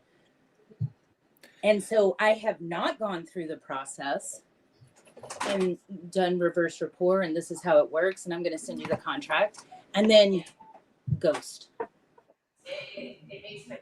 That's Yes. the biggest concern with the laydowns is the getting to it so fast, but not building that trust and professional rapport. So that's where my comment came in earlier, was it seemed like it was going to be a laydown, but you need to get him to be comfortable knowing you're going to be able to get the job done. And exactly what Caesar said is like, this is how we're going to do it. It doesn't need to be a long conversation. It needs to be a firm conversation. And then I like to set a lot more expectations after the fact of, because I've been ghosted too many times during these situations. I set a strong expectation after the signature of like, we're going to be moving forward. I want to get this thing done for you as quickly as possible. And there's other steps that go into it, right? And I'm going to be reaching out to you sometimes to go over those. I might have some questions. Title might have some questions. And in order to keep things going, we're going to need to hear from you. That doesn't mean you need to, like, if you're in the middle of doing something, you don't need to step out to do it or to take my call, but just call me back. Like, call me when you're at your earliest convenience. There's never going to be a time where you reach out to me and you don't hear back from me as quickly as possible. And I just would like that same respect. Yep. And then also on top of that paragraph 16 more times. On top of that, when I say like that's where I would have jumped in, I don't mean jump in and call done, I'm sending the contract. No, I still would have built the rapport. I still would have done the reverse rapport. I still would have built confidence. But I am setting the stage that I am your solution. Yep. I got another one. You get what I mean? I do. Oh, go, dude, no, answer that. Forget us, dude. Go make some money. Hello, this is Trisha. Let's go, baby. I hate it when Property Leads does that. I'll hang up before I even get it. I'm feeling FOMO now. Maybe I should turn on Property Leads. No. Well, let's see. Don't do Let's see how it. much You're gonna kick up how much they cost. Don't do it. Let me see how much. Let me see how much we have in Property Leads. Oh nope, not turning it on yet. For you folks that are watching, if you need Property Leads, let me get $250. Let's go. But yeah, Trisha, back to what I was saying. Yeah, it was just. I didn't mean that conversation's done. I would have just established like my authority on how I can help. Yep, absolutely, 100%.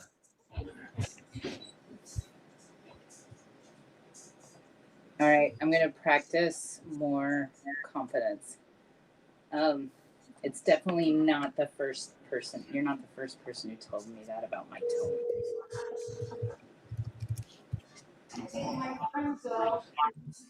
You were still busy with you're still too busy with your with comping. Well, it's also why I threw it in the chat, because I was like, is this a deal? Can I help him? If anyone can, it's gonna be you. You know the one good. Yeah, no. You know the one good thing. You know the one good thing you have for you, right? Going for you. Hopefully, it's kindness and respect. Like I care about you. He's got a 2.7% interest rate. Are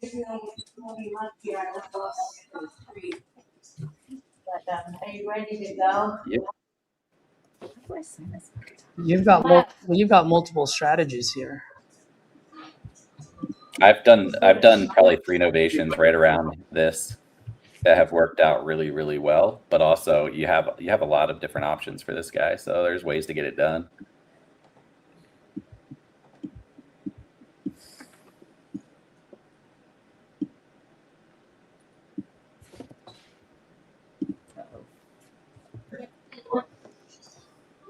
Edward, should I turn on Red Panda or should we do it tomorrow? I'd say tomorrow. Still calling these solos. Dude, I don't even know who to call on those leads, all the leads, because of the notes. You want to just go ahead and take over the lead solo leads? All you? Bro, I'm just freaking 'Cause you calling anyone that says Sorry, the mailbox. anyone That that doesn't says say that's not anything? under contract. I'm calling. Yeah, you know what? Fuck it. I'm doing the same. Like, What am I doing? What am I overthinking it? fuck it. Oh, dude, I just got all the pictures for my Birmingham deal. Oh, Heck yeah, nice. let's go, Justin. So apparently Justin had already gone there. Oh, really? He was under contract with another TU member. Oh, so you already have the pictures? Yeah.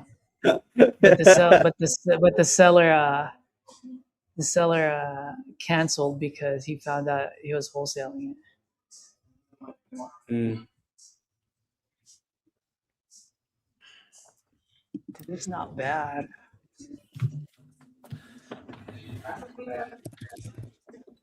Hi, if you record your name and reason for calling, I'll see if this person is available.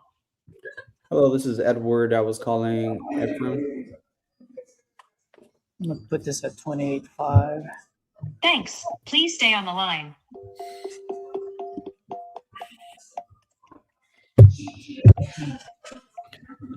Oh, it's just Yeah, all right. We'll turn on Red Panda tomorrow.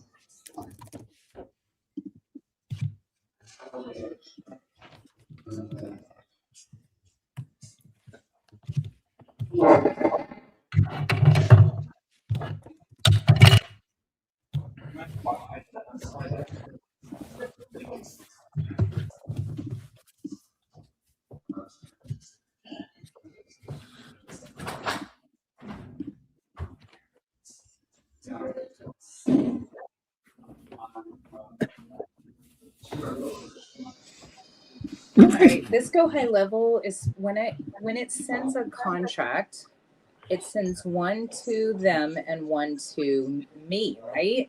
To my email. Is that how it goes? What? Say that again? GHL is supposed to send Hi. the contract to I'm a call assistant recording this call for the person you're trying to reach. Please say who you are and why you're calling. All right, my Are you name talking is about Edward. after I was it's? calling Trina.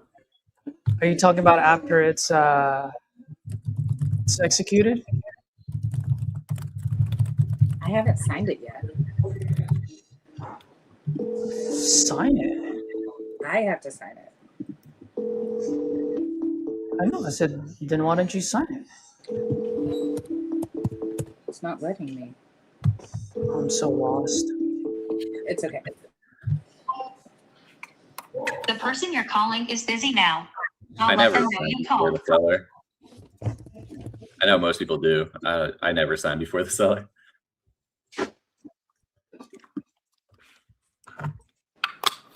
I'm with you. It's mainly out of me being lazy. Because if they sign and then if I sign and then they need something changed, then I have to redo everything. Mm-hmm.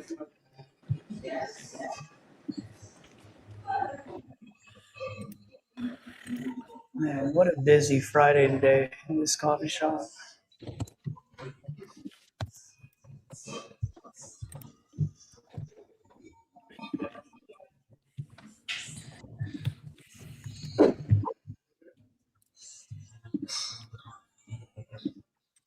I wonder if that investor that you were talking to earlier buys land. What? I wonder if that investor that you were talking to earlier buys land in Alabama. In Alabama, probably not. No one buys land in Alabama. That's what I'm seeing. Maybe if it was more commercial or Yeah. industrial. Land, Alabama, run. Has been forwarded to. Well, Your call has been. someone just texted me on land in Alabama, and I think they want like $1,500 for it. So if that's the case, Wait. I might at least give it a shot. The problem is, with Alabama is just the fucking resale. The price of the house is so cheap. I mean, the only way it would work is if someone puts a trailer in there or like one Your of those call has tiny been homes, forwarded to a but not a building building a house. Unless it's Yeah. in one of those zip codes. Like there are some zip codes in Alabama where it's worth a good chunk, but majority of them are like sub 100 or under $100,000. You know, I like to stay closer to the lakes there in Bama, but I've done some bigger assignments around the lakes in Alabama. This one is in one of the towns I've done a big assignment, but it's Oh, not as close sweet. to the water. Okay, that's good. All right, yeah, I'm just gonna call these people too. Edward, you inspired me. Can't take your call now. Edward, where's Sophia? I need some inspiration right now. I don't know. She's with Mama downstairs. Have you guys seen Sophia or heard Sophia? Come on, this show. She's the cutest thing ever. He goes, does Uncle Caesar got a contract yet? Yeah. Daddy got a contract yet? She knows. She'll get her phone and pretend she's dialing sellers too. Really? Yeah. My kiddo was doing that, and I actually put her on Steve Trang's AI. I was helping Steve go through some of his stuff. Well, the guy who was running it, I was testing out his AI. This was a couple of years ago, and I didn't tell her that it was AI. I just put her on and said, "Here, try to talk this woman into selling you her house." That's funny. She was super scared, but she did it. Well, my daughter's 3, so she probably just all she says is she's like, "Hello, this is Edward Luna," because she hears me say it. Hello, this is Edward Luna. How much you looking to get for it? I think she was 5 at the time, and I was whispering questions for her to ask. She just looked at me and like, "How much do you want for your house? Why are you selling?" Oh man.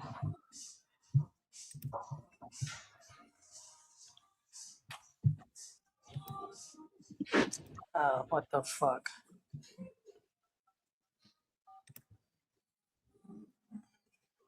Hi, Shauna. Caesar here, calling about your property on Braun Court. Looks like you're looking to sell. I'm always looking to buy. Give me a call, see how I can help out. Thanks.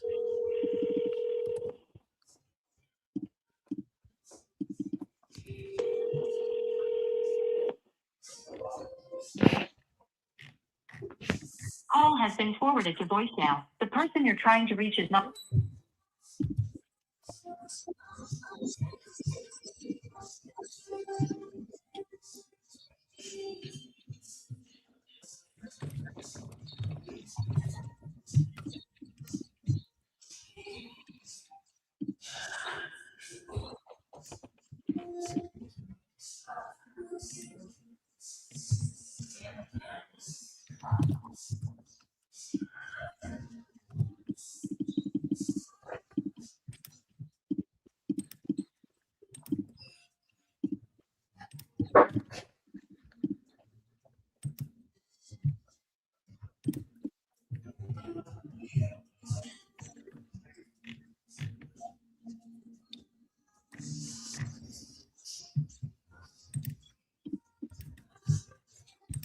I gotta push myself, dude.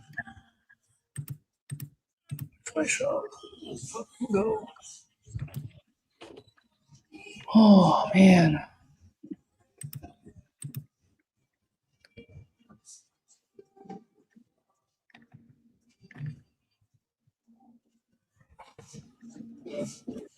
Oh, Edward, did I tell you Victor got his first contract yesterday? So happy for that guy.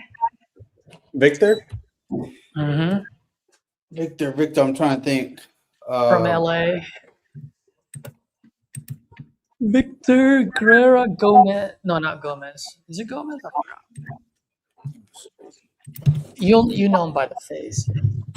Yeah, dude. I'm always bad with that with names. And once I see, I was like, "Oh yeah, I know that guy." Heck yeah, dude. Yeah. Well, congratulations to Victor. It's awesome. And then Angel had sent out 3 contracts so far. I mean, none has signed, so got to work on that. But 3 contracts sent, a lot more than what he's done in the last 6 months. So Yeah, bro. Yeah. it just shows you it's just about activity. Yeah. Angel had been showing up at this coffee shop every Thursday, Friday, and Saturday. He drives just to be here. And just on 3 days a week. 2 of them's only for like 5 hours. So 5, 5, 8. So only 18 hours a week. Yeah.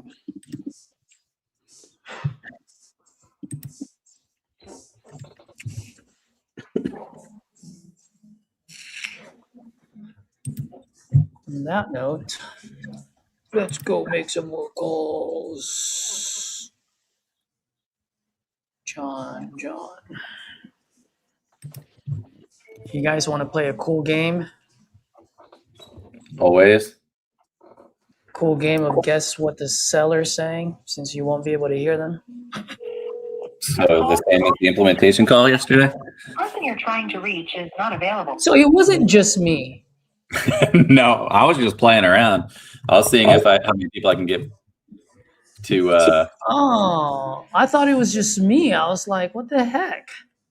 No, I was seeing how many people I can get to believe that I could hear him, and so were a couple others. I'm guessing. Trisha was changing. Literally changed devices. I was like, how can you hear? Maybe I don't have the newest version. Caesar calling about your property in Converse. I told you I'm gullible. I told him that I was gullible. That last seller. Oh, you're hella gullible. We know that. I just believe everybody. You know, why would they want to lie to me? I don't know. You're like the nicest person. Maybe that's why. I know. Even with that guy that was dropping like the worst language, I was like, "You talk to your mama with that mouth?" I didn't even tell him off. I was just like,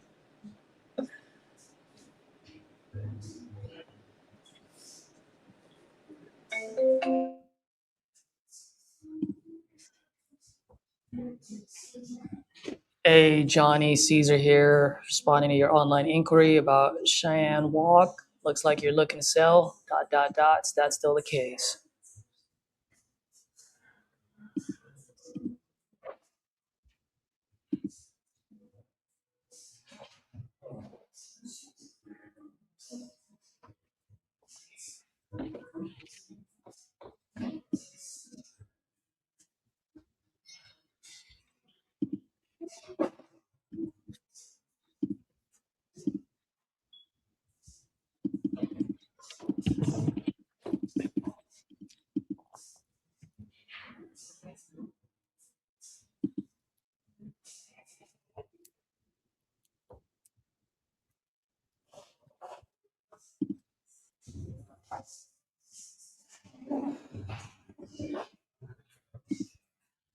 Oh yeah, I have a snippet ready for that. No wonder. That makes my life a lot easier. Edward, did you send an offer to, is it Ada? Or was that the one that what's his name asked you to do a hero call on? That's the 3 properties and buildings in Texas, right? In San Antonio. Did you send the offer out or did Cody? Oh no, I haven't been able to reach her. Yeah, I haven't been able to But reach is her. that the one that Cody asked us to call though? Yes. Yes. To like tag team on? Okay. Yeah. Yep. Go. Mary, let's call Mary.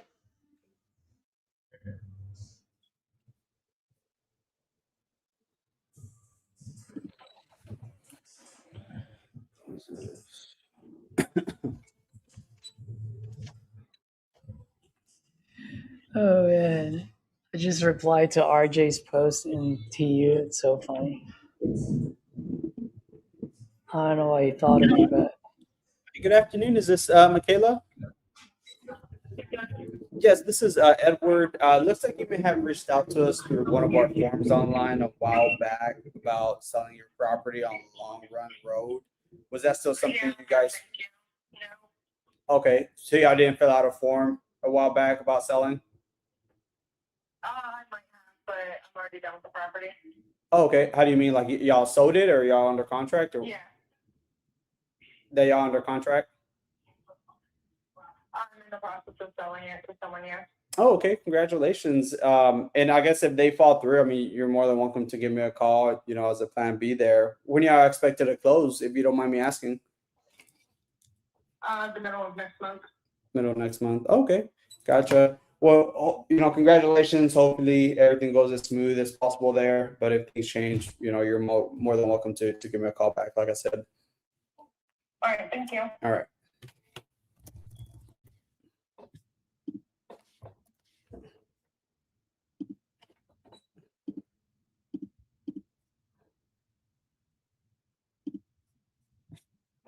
This was.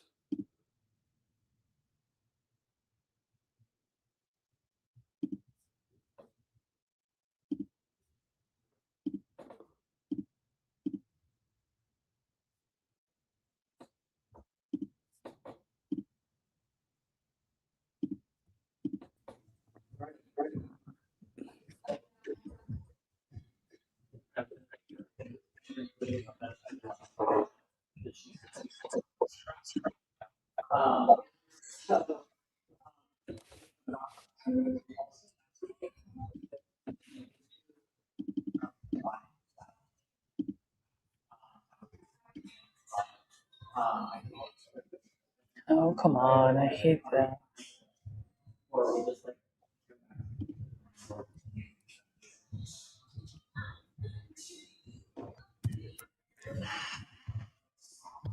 Caesar calling about your property out in Park Forest. She's never gonna pick up my call. Sounded like a fucking mortician.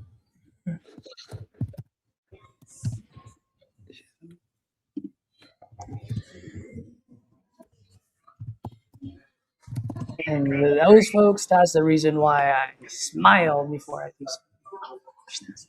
Hey, is Megan? Megan, good afternoon. My name is Caesar. Just calling about your property out in Park Forest. Looks like you might have filled out a form on my site a while back. Are you still looking to sell that property?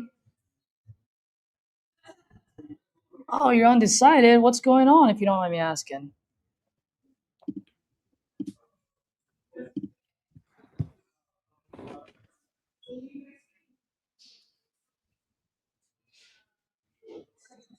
Well, my roof is leaking. The insurance company is having a fit about paying for a full roof. And it's a world's roof, and I can't find, and they want to pay for a patch. And nobody will patch it, so number one. Number two, I had pipes break in my laundry room, and I can't find somebody who'll put them back together who doesn't want $1 million up front, okay? Guy comes to mow my boss made direct express cards, so I'm waiting for a new card, no problem. I've been paying this guy, $40 to mow my lawn. He comes over today. I said, well, yeah, okay, you're gonna pay me today? I said, probably not until I get the card. Never shows up again. You kind of get the idea? Yeah. Wow. You when it rains, it pours, huh? People, it's all about the money and the money now, okay? Yeah. I've been, my significant other died 2.5 years ago, and I've been surviving, by myself pretty much. I'm still here, I've been messing with the house, with the different repairs. I'm in the hands of to mow my lawn for $40, and everybody wants 80, okay?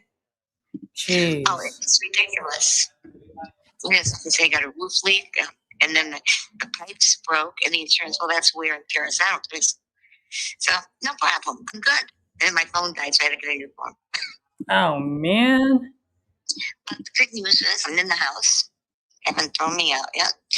And I have movies, electric, gas, water. Okay. And I have movies to watch and food in the house and food with the kitties and cigarettes, and I'm good. That's all that matters. As long as you got food on the table and roof over your head. I swear, I swear when I've been through it would kill it. Somebody would put their head in the oven behind this one, okay? Yeah. Well, let me ask you if you don't mind, because I always tell folks, I'm a human being first versus an investor. I mean, what is it that you're like, what's an ideal solution for you? Like, if we had a crystal ball, what would be the best solution for you? What I really like to do if life was, if we had a magic wand to change things, well, this house would be sold. I'd be living in Albuquerque, New Mexico with a brand new car. Ooh, Albuquerque. What's going on in Albuquerque? I lived there for a while. I love it. Weather's great. Food's better. I bet. It's about a third cheaper to live. Mm-hmm. I lived there and only came back because my husband couldn't get a job there. I should have stayed and sent his butt, somewhere else. Yeah, and by the way, I know you mentioned that earlier. I'm sorry to hear your loss. I never lost a significant other, but I lost my dad and my mother 3 years ago. So I know how it is to lose someone. Well, before he died, I said to him, "Did you leave me any money? Not that I expected a whole lot. Yeah, a little, okay." So I call his sister. Here's protector. I call his sister up, and she's, "Oh no, we had to recarpet his apartment." Wow. Isn't neat? If I didn't have a sense of humor, honest to God, I would have my head in the oven. Speaking of that, when my grandmother, we lived in a flat when I was growing up, and we lived in the front flat, and my grandparents lived in the back. And my mother and grandmother were tooting about something. Mm-hmm. But anyway, it was nothing for my mom to send me back there if she needed something. There were certain things that got refrigerator, like watermelon. Okay, my mom's refrigerator would hold all our food and a watermelon. So it was usually mostly stuck at my grandparents. So one day, my mother and my grandmother were shooting. And my mom goes, would you mind going over there to get the watermelon? Yeah, okay. So I walk in the door, and there's my grandmother kneeling in front of the oven with her head in it, I come from a very dramatic family. Wow. So, I mean, I'm sure she was just trying to make the point, Absolutely. Well. But as I said, I'm getting a little tired of it, always about the money. I can't get who mows my lawn normally, the $40 comes over here. Can you pay me today? No, I paid when I get the card. Oh, it never comes back. I mean, I'm getting real tired of it, okay? Damn. Nobody has loyalty. No one has scruples. Very few have morals, okay? Well, ma'am, somehow I picked up the phone and called you, and I know you don't know me from Adam, but I'm probably one of the most transparent guys that you'll talk to, and I'll try my best to be a solution for you. And sometimes the best solution is for me to let you know that I won't be a solution for you. And I'm that kind of guy. I don't like to waste people's time, and if I have a way to help someone out, I mean, that's what I live for. So hopefully I can do that, even if I were to just give you some insight and then help you with your journey. Does that sound like something that would be beneficial for you? Okay, let's go back. Where were we here on this whole thing? Well, let's go back to, if you were to sell this today, how much are you looking to get for it? Well, I've had a couple of realtors come out and tell me about $150,000 is what they're telling me it's worth, between $144,000 to $150,000. Okay, and if you don't mind me asking, since you did have realtors come out there, I mean, any reason why you guys haven't put it up on a market with a realtor since they said you can get that? I really have to decide if I have all the wherewithal, energy, and ability to move at the moment. Okay, moving is a major to do. Yeah. So I'd like to go back to Albuquerque, but you know what that requires? Probably about $5,000 in moving expenses. Okay, not to mention finding a place down there, putting a deposit on it. Okay, and then getting somebody to help me move all my stuff from here to there. I mean, it's a hassle. I don't know if you've ever done cross country moves. I've done it twice, and they said I'd never do it again. Yeah. I mean, I lived from here to New Mexico, down up to New Jersey to New York, and then back here. So you kind of get the idea. Well, just for shits and giggles, what if I can help you do all of that and make it as painless and as convenient as possible for you? Is that something that you'd be open to, or is that something more like, well, I just don't know, I'm still going to kick the can down the road? I think I'd like about 3 months to think about it. Because one of the things is finding, making sure I've got a place in New Mexico to stay. I've got to go down. I've got to go there and get an apartment and put a deposit on it.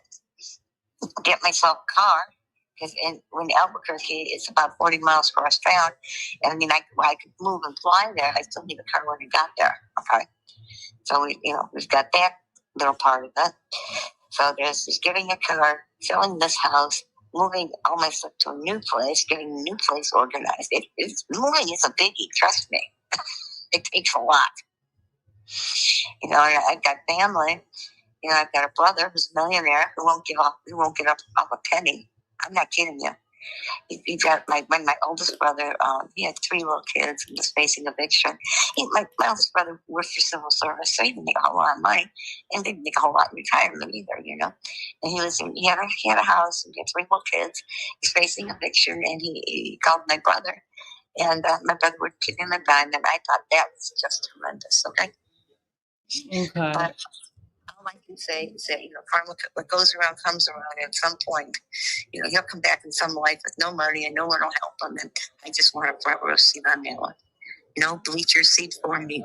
Where does he live? Does he live in Albuquerque? No, he lives in Columbia, South Carolina. Oh, I was going to say, if you live there, let me get you the front row seat now. Yeah, really. No, he lives in Columbia, South Carolina, married a woman with no children, didn't want children.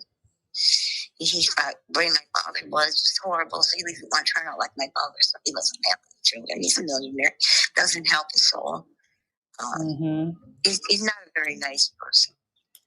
Not at all. In fact, when I called to ask if I could borrow $1,000, he tells me yes and never sends anything. He doesn't even have the balls to say no. Wow. So, well, I'm glad I'm dealing with you and not him. Okay. So, not a nice person. So anyway, go ahead. Ms. Dana, so I guess let me explain how I work and how I can potentially help, and then you let me know where we should take it. And if we continue the conversation, that would be great. If not, no harm, no foul on my end. There's always other houses to buy and not other people to help. So here's the thing. At the end of the day, I am a bit different from the others. I do want to help out as much as I can and put as much as I can in your pocket. That being said, I am also an investor, so I just got to be able to help you out and also keep the lights on my side, right? I just need to stay fair to my business. And so usually when I decide to buy a house, I'm not just buying a house, but I'm actually solving people's problems. Because at the end of the day, when folks sell their homes, it's either they're running away from pain or running towards pleasure, either solving a problem or trying to achieve a goal, right? Which in your case sounds like you want to go to Albuquerque, New Mexico, get an apartment, a car, and just the headache and the stress of doing all the moves is just too much overbearing for you. Where, you know what, we have, by the way, my team and I have helped people move across the country before where we set everything up. That is a possibility, right? And so it's just a matter of me trying to figure out what is it that Ms. Dana need? How can I get her from point A to point B? And if I'm able to get all of that and add it all up, and I can say, hey, you know what? That's actually a good price point where it allows me to fix the roof, fix the leaks, make it look 2026, and gives me the ability to go put it on the market to make a little bit of change. And I'm not trying to hit a home run. If I can hit first base and get you to New Mexico, I mean, that's the type of story I like to talk about during 4th of July, But I just want to be honest with you that if realtors are telling you that they can sell it for 144, 150, I just won't come in at that number just because there's no room, there's no meat on the bone for me, right? But if I come in below that, but I get you to New Mexico with a car and I handle all the moving for you, well, then that solves your problem. So it solves your problem and it helps put some money into, back into my account after writing you a big check. Does that make sense? It does make sense. It does. You can say the house, the house next door to me, which is just a little smaller than mine, doesn't have a see, I don't have it has a carport. Okay, I've got a family room instead. Okay, and so that's kind of the difference. And it's just sold for 160, I think. He was asking 190, and I think he got 160. I thought he was nuts. Okay. But he put a lot of work in it. He put all the windows in. We floored the whole thing in linoleum. He thought it was the hottest thing on type bread. And I don't think they signed it. I think they painted, I think. But and he just got obviously 160, but he was asking 190. I thought his guy must fell over. Is he on Sagamon Street or is he on Blackhawk? He's on Sangamon. I'm at 261. I think he's at 26. I think it was 263. Check that one. Yeah, no. Which one you said? 263 Sangamon. All right, I'll check it right now. Okay. That being said, while I'm doing that, let me ask you, and once again, this is just me trying to figure out how I can be a solution for you. Let's just play it out. Let's assume for a second I am your solution, right? Like, let's look at this. So the Albuquerque, New Mexico, did you say you're going to buy or are you going to rent? Probably just rent. Okay. I'm getting a little too old to own. And how much is rent over there? Well, it's about, I'd say 20% less than what we have here in Chicago. So, if a one-bedroom apartment in Albuquerque here is that's a one-bedroom apartment in Chicago. I would say it's probably maybe $600 a month. So about $600 a month for rent over there, yeah? Yeah. Okay. Now the new car that you don't want a Lamborghini, do you? I was thinking maybe a Maserati, but I never found one on sale. Miss Dana, Maserati. And you go to New Mexico, not LA. Jeez. Yeah, I should be buying a pickup truck if I go to Albuquerque. Yeah, that's right. That's what you need. You need more of a 4Runner or a GMC or something. No, but all joking aside, what kind of car are you looking? Probably some kind of little thing well, it used to. I had a Mercury Tracer, so something along those kind of lines. Okay. How much do those usually run? I don't know. I think they're around. Used to be cheap. Probably. A cheapest car that will look like about $15,000, I think. About $15,000. Mm-hmm. I think. Have you been car hunting lately? I haven't. Oh no, I have no idea. I mean, that's why I was asking you how much do you think those suckers run for. I mean, even just, I guess I don't need a Maserati, but I had like a little Mercury Tracer, Ford Escort, something along that line. Okay, so you're gonna be looking to get like a used car, or? I'll probably have to get either a decent used car or get a new car. Or a new car, yeah. Okay. Yeah, I need something that I don't have to worry about repairs. Yeah. What did you say? It was a Mercury what? Yeah, Mercury Tracer. I don't even know what the heck that is. Oh, yeah, I remember those. The Mercury equivalent of a Ford Escort. Yeah. All right. I mean, so those are running about 15, maybe 20,000. So let's just say about 20,000. Yeah, I remember when I used to have an MGB. That was a nice little car. Yeah. And then I used to have a Mustang 5.0 or 4.0. That sucker was fast. As my son says, a tires at every toll gate. As I would put up.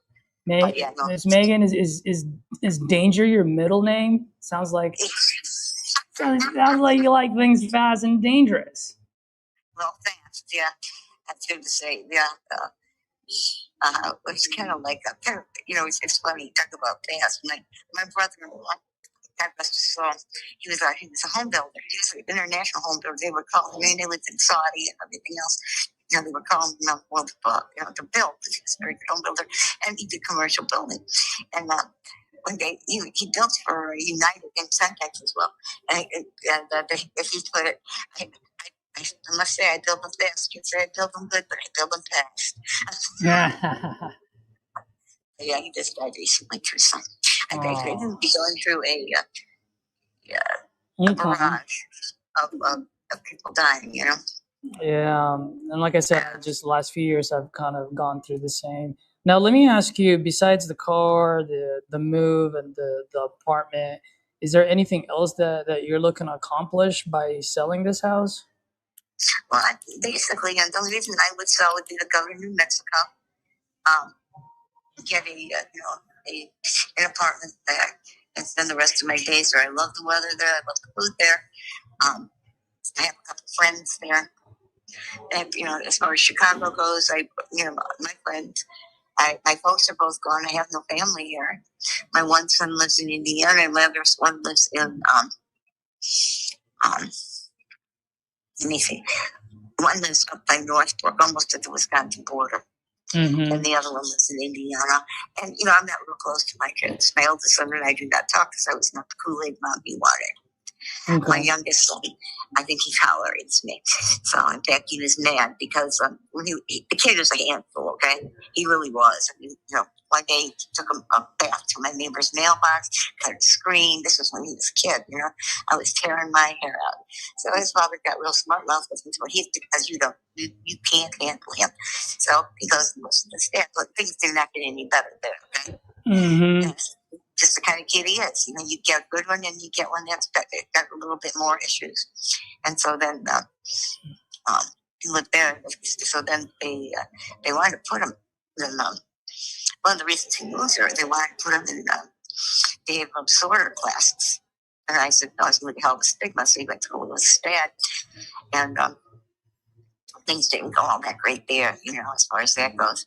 And I mean, he made it through high school, and I was impressed. I mean, that was my goal: make sure both kids made it through high school. After that, they're on their own. Yeah. So let me ask you. So the Albuquerque apartment, the new car, and then the move. Have you looked how much you think it's gonna cost to get the moving company to haul all your stuff out? I don't know. Moving company. No, I tell you, I moved to Chicago to Albuquerque, and now this goes back to '88. It was $2,500. I imagine it's probably closer to eight or 9,000 now. I would guess. That's a lot. I mean, you got a museum in there or what? No. Everything is so. I don't know what. I don't know. It cost me $2,500 back in '88 to move to Chicago to Albuquerque. Yeah, so maybe double that. Maybe $5,000. Yeah, I was thinking 5. I mean, it might be 8 depending on how much stuff you have. But usually, a lot of folks usually think that it's a lot more expensive than it actually is. I don't have that much. I mean, I have a bedroom set that I would move, and I don't have that kind of furniture that I really, just has to go. Okay. Yeah. I mean, now most of the stuff I could almost move into a furnished apartment, probably be just as happy. Yeah. Now, if you don't mind me asking, do you currently own this outright, or do you still owe any money on this? I still mortgage it. Should have been paid for, but I was making decent money before, and I needed the tax deduction, so I refund. So that's I don't have a second on it, but I have to. I did refund just strictly because of the interest I needed.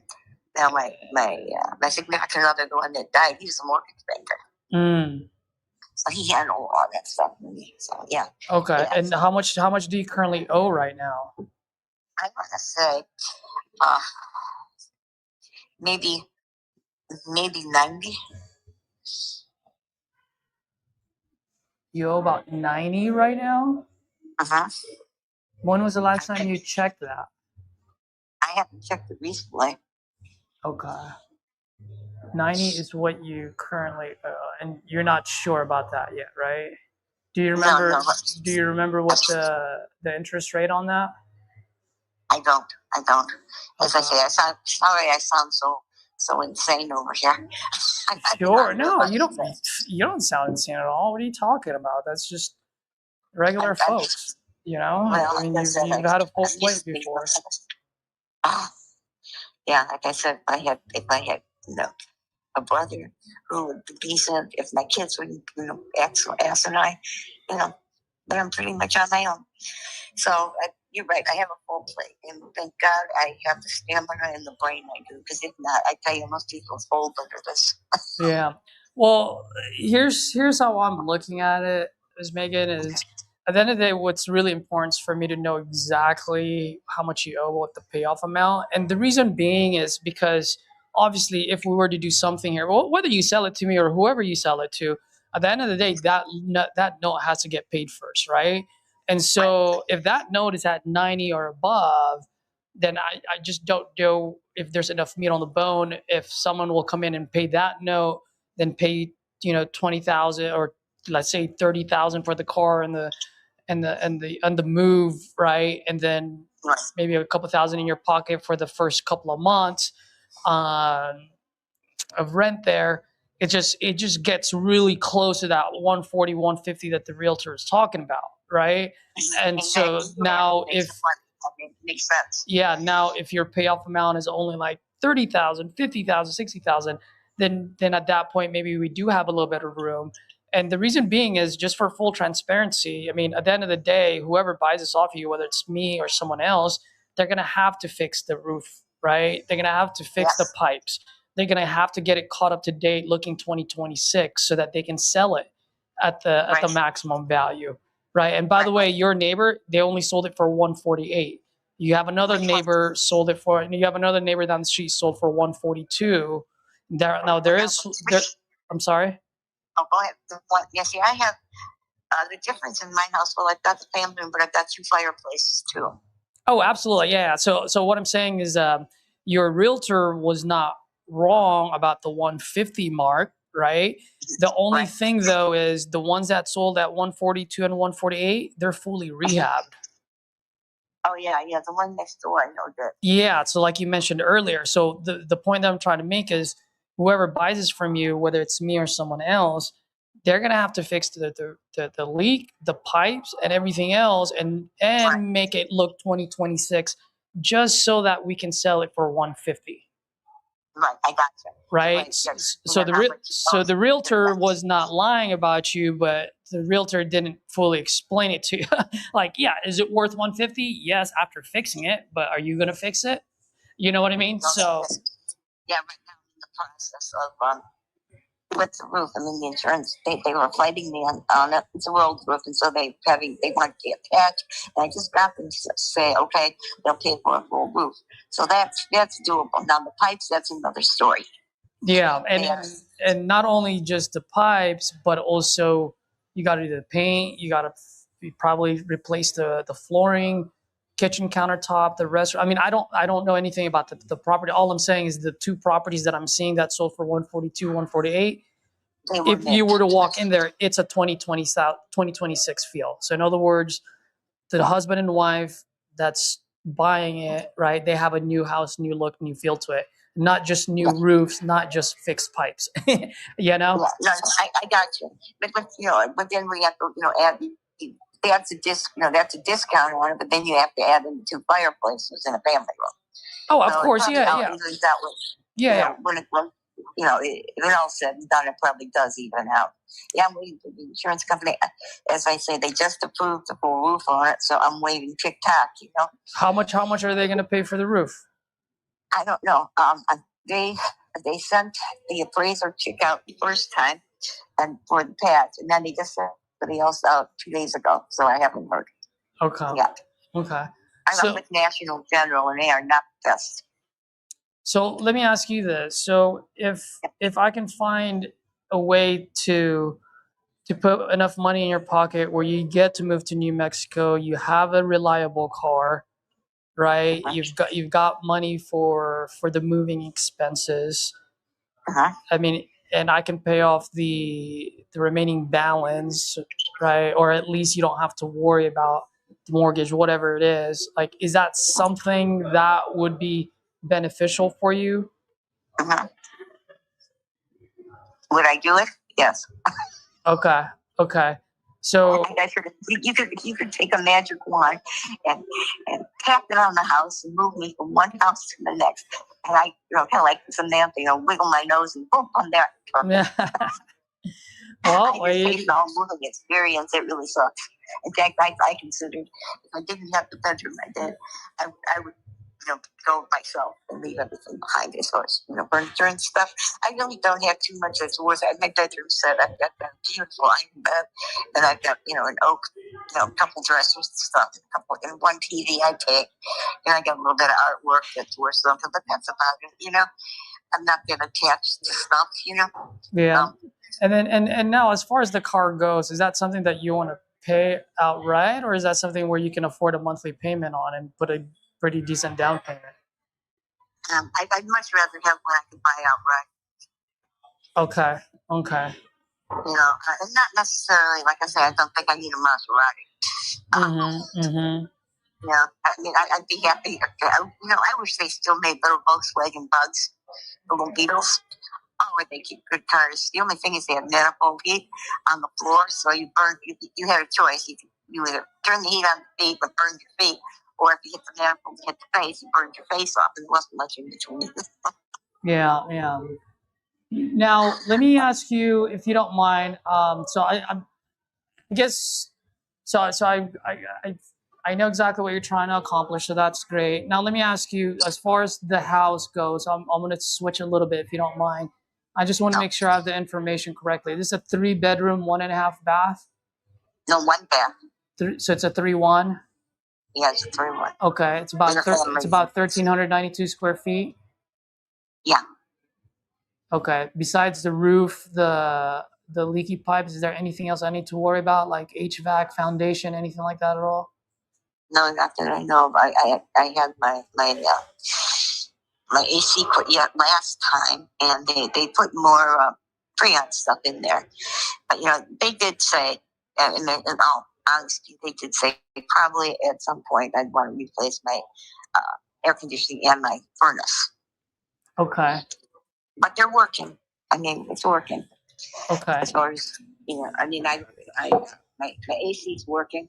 As I say, last time they just put more Freon on it. It seems to be okay. But no, when I bought the house, I haven't replaced my AC in it. I haven't replaced my furnace. I've been here. It's been pretty much as is for the last 30 years. Okay. So, and if you don't mind me asking, when I asked you earlier how much you owe, and then you said about $90K, is that, like, where did that number come from? Is that something that, did you take out like any new loans, or? No. I didn't take a new loan, but I did do modifications on it. You did modification. Oh, you did loan modification. So you were behind on your payments?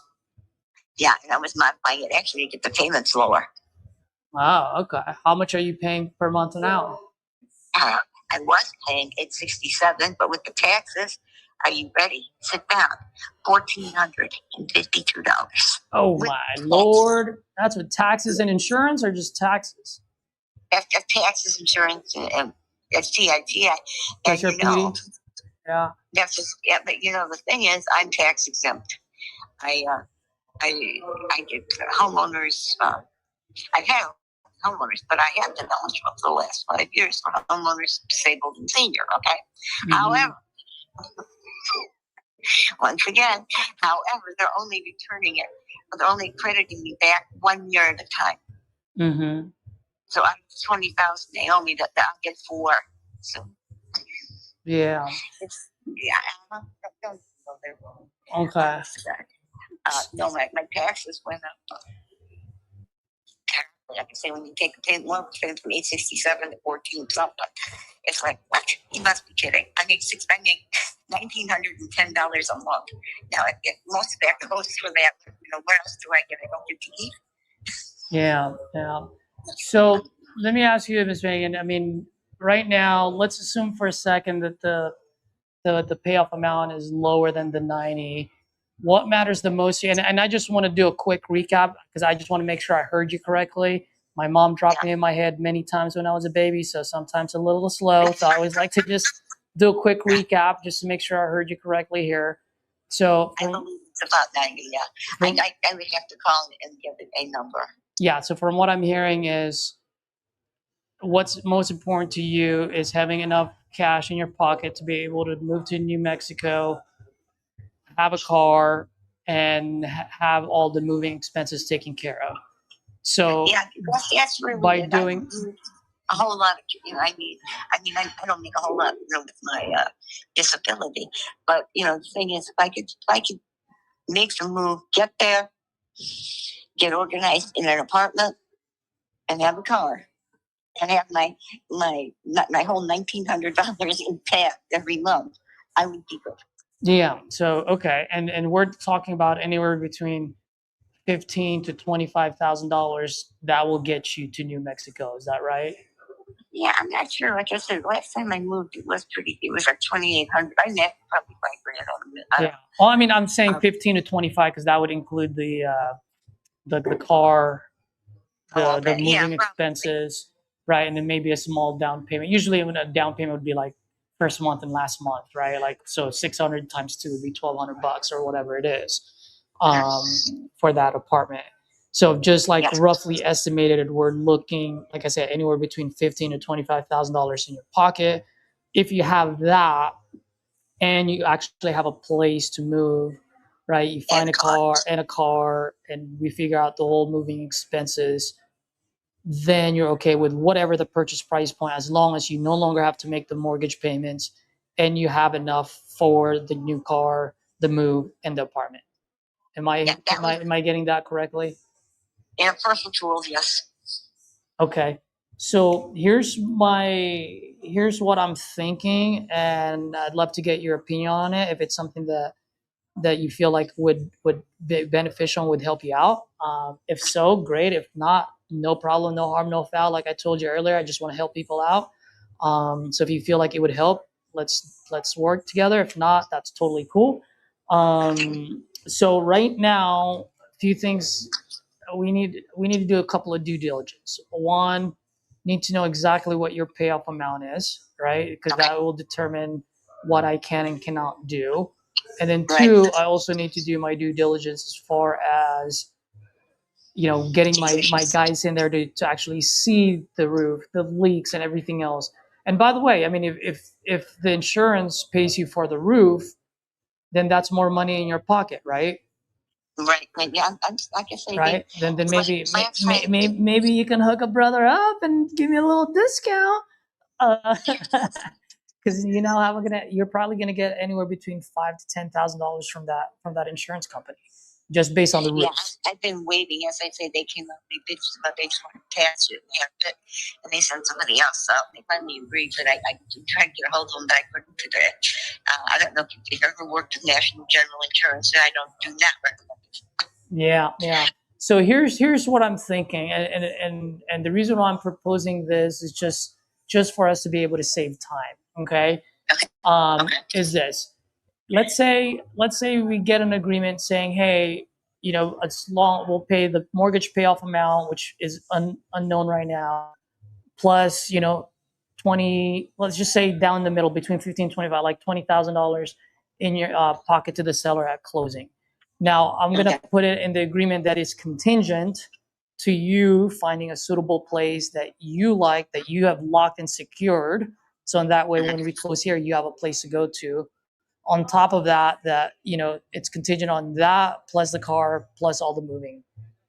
Right. If you could raise your magic wand and have it happen. Yeah. Yes. Yeah. And so the reason why I'm putting that in contingency is because in order for me to do all the work that I need to do, I do need an agreement set in place, just so that at least I know I'm not working for free, right? Because I don't want to do all the work and then all of a sudden I call you and you go, oh, sorry, Caesar, I sold it to someone else. I don't want to do that. So what I'd like to do is if we can get an agreement saying, hey, I'm willing to work with you, you're willing to work with me. That agreement is just set in place so that we can open title. And by the way, just to explain to you how my process works, if we were to do something, I will use a title company. It will be a third-party title company. They're there to protect you as a seller, and they're there to protect me as a buyer. Okay. Right. The title search, make sure it's a clean title. That's right. That's how they protect me, and then they protect you because no deed gets transferred until money's wired and transferred. You know what I mean? Correct. So, I got it. Yeah. Now that can take some time. Sometimes it takes a couple of weeks. Sometimes it may take 3 to 4 weeks. just depends on the title company and depending on the county. So I usually do like a 30-day close, and then we can do like a, like anywhere between 14, I can put like 30-day or sooner, right?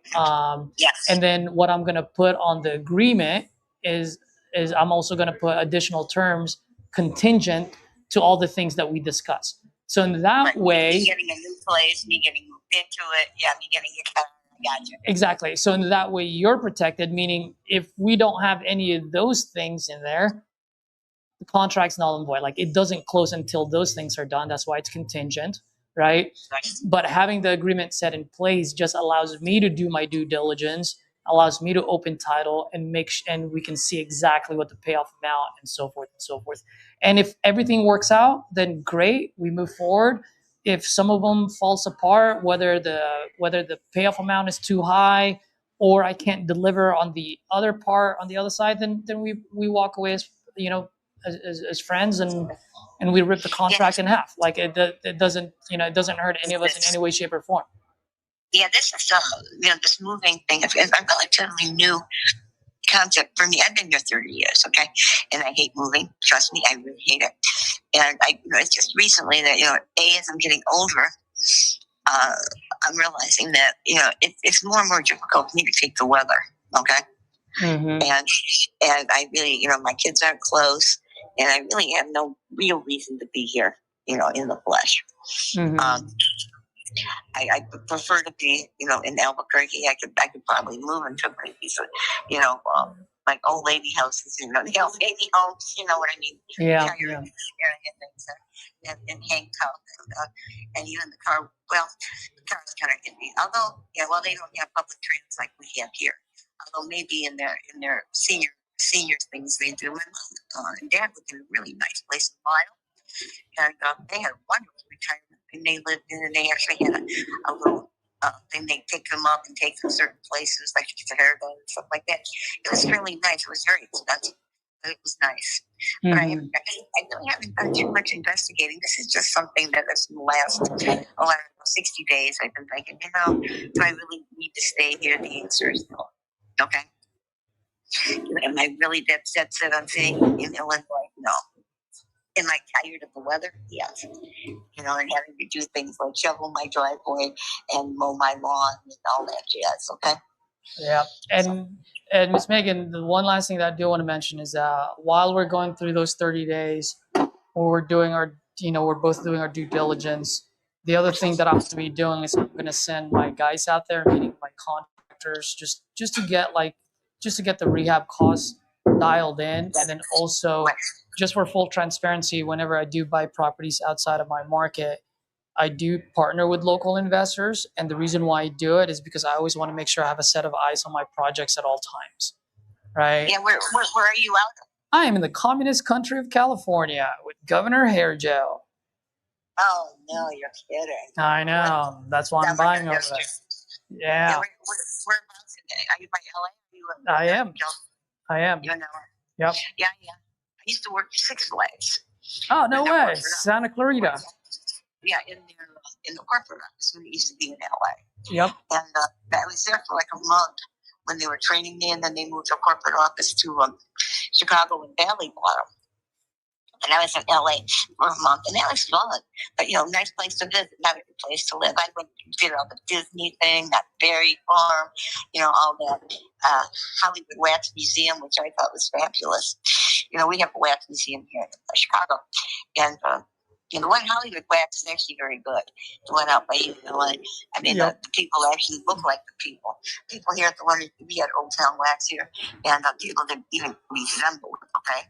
Yeah.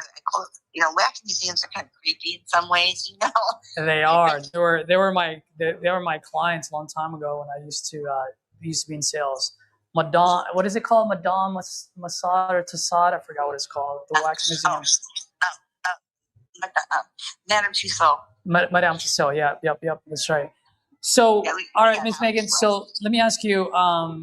So what I can do as far as next steps? Let me explain to you what next steps are, and let me know what your thoughts are. The next steps would be for me to send a 2-page agreement just saying, hey, we're both going to be doing our due diligence.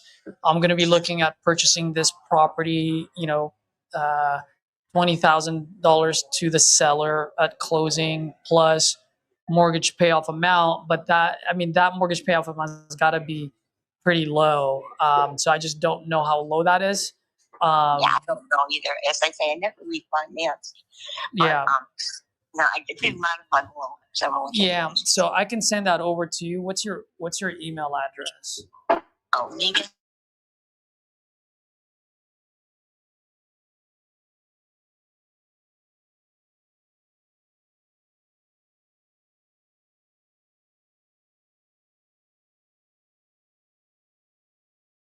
And I'll draft this agreement. It's going to take me maybe 15 to 30 minutes just because I have to put in all the verbiage in there as far as, all the contingencies just so that you can be sure you're protected. Do you mind if I give you a call back in the next 15, 30 minutes, quickly go over it with you from top to bottom so you at least know what's going on? And then Can you give me an hour? That way I can have them show the address. Yeah. I'm still lounging here this morning. All right. Just to give you, I told you, things here have been going south. The biggest thing was. Well, Miss Megan, we're only going to be on the phone. We're not going to be on a Zoom call. You don't got to get freshened up for me. No, I'm just kidding. I'm just kidding. I'm a jokester. No worries. I'll give you a call in an hour, which gives me time to. I do have to make another call, and it gives me time to go ahead and set this up. So let me understand this then. So if I sign on for this, basically, it's almost like you magic wand. You come in, you take ownership of the property, you pack me up, you send me out, you get me a car, and you put me in a new place. That is the plan, and all the numbers have to make sense. At the end of the day, it's math, not magic, right? And so that's why I'm sending that's why I'm adding verbiage in the contract, so that way you're protected, but I'm also protected. Exactly. And it's got, I understand you're in business for a long time, and if it doesn't make money sense, it doesn't make sense. Exactly. Nobody does anything for free, and I get it. I really do. Exactly. And I do like that neighborhood, and I do see the potential, and I do see the opportunity. I just need to make sure that, one, I can actually help you get to New Mexico, and two, I just need to make sure that I can at least get to first base. And if I can do both of those, then we're good to go. And the only reason why I need the agreement set in place is so that way at least I know that when I'm doing all the work to line everything up, I just want to make sure that I'm protected, that you're not selling this to someone else. Yeah. Oh, yeah. No, like I said, I haven't even got to the point of thinking about putting it on the market or anything. I thought it makes me a passing thought, for more or less, Absolutely. You're going to stay here. I haven't talked to a realtor, none of that. Yep. Absolutely. All right, Miss Megan. Well, why don't I do that? Let me give you a call back in an hour, and then we'll go from top to bottom. Okay. Thank you so much for your help. Thanks for understanding. I'm sort of bizarre these days and not my normal self. Oh, no worries. Thank you for giving me your time. I appreciate you. We'll talk to you later, Caesar. Thanks a lot. Thank you. Bye-bye.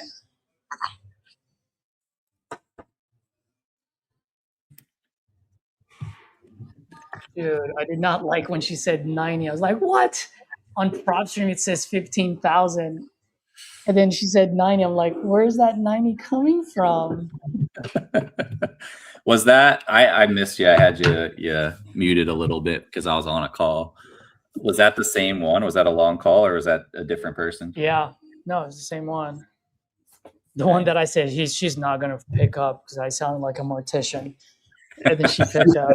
Did you ever hear how Tyler says his for the Google Voice or whatever?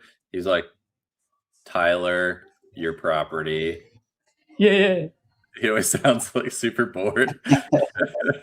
Exactly. And they pick up somehow. I don't know. Darn, I had a banger call just now.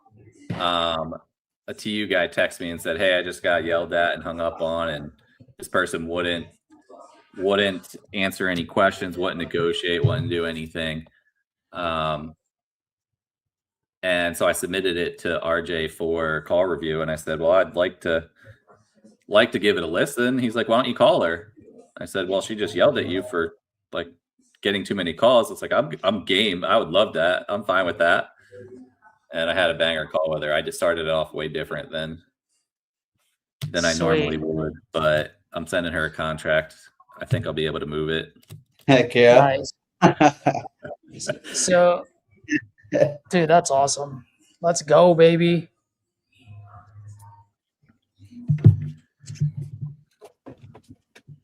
So that is a deal. Mine is a deal if it lands at 60.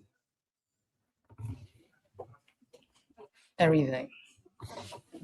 What I like about it is she's negotiable and she's got insurance money coming in.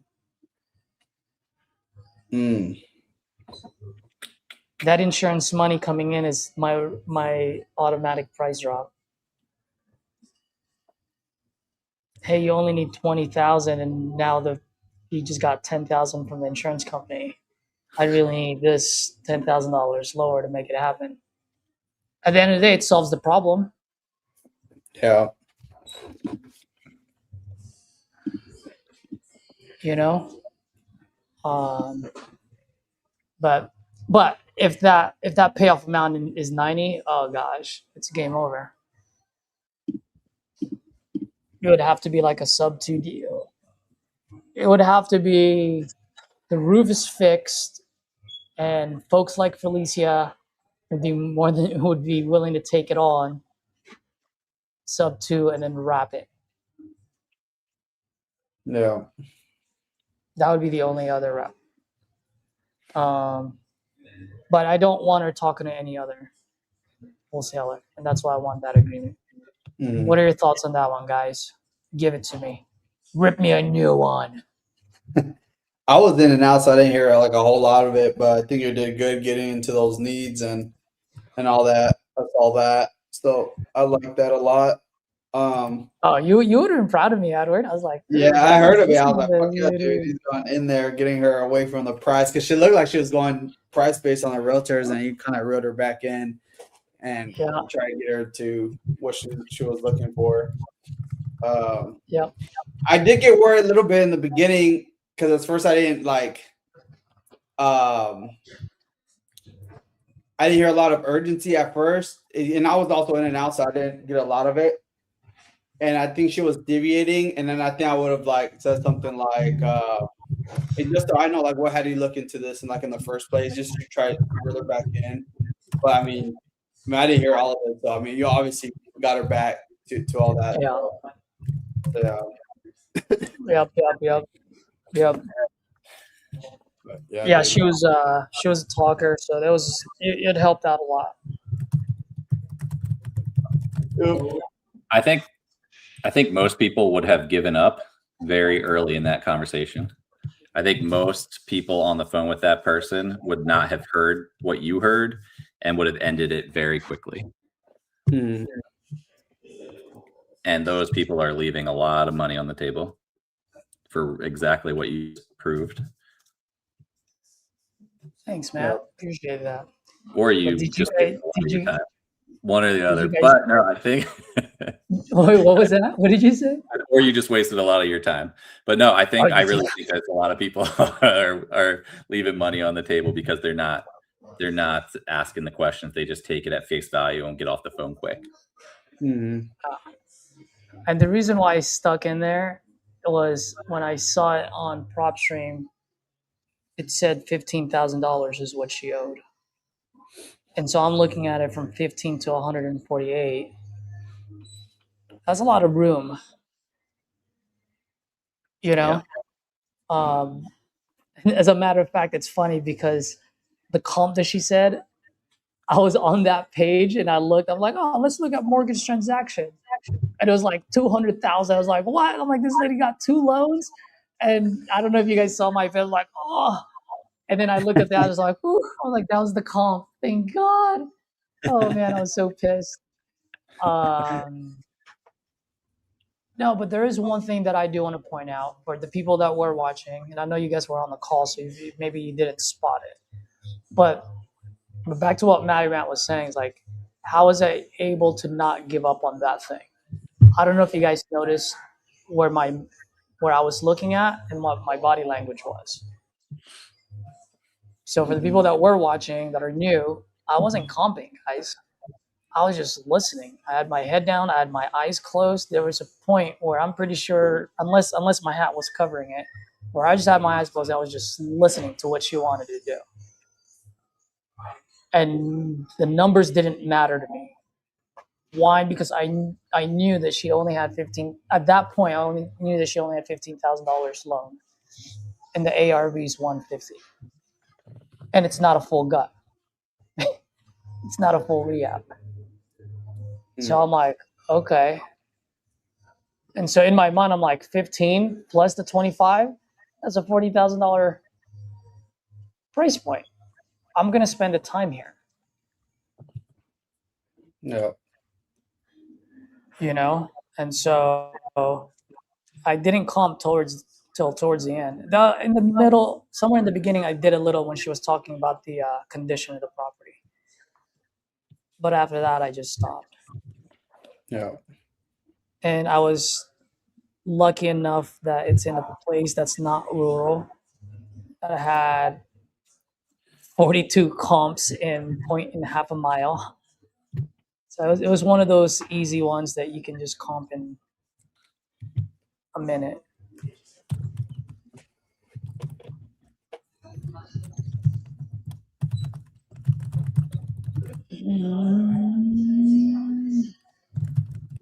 Yep, 3 ones, 140.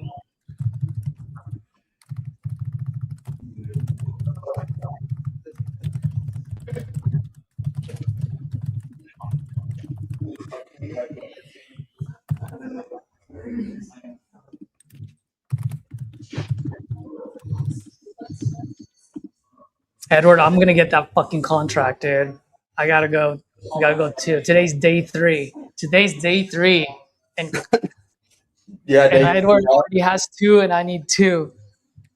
Well, Yeah. we both need 3. So you need 1 more, and if she signs right now, I need 1 more too. Right.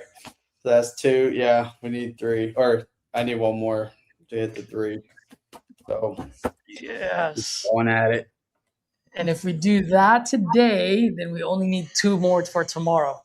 Yeah. Yep. And we're getting new leads. So yes.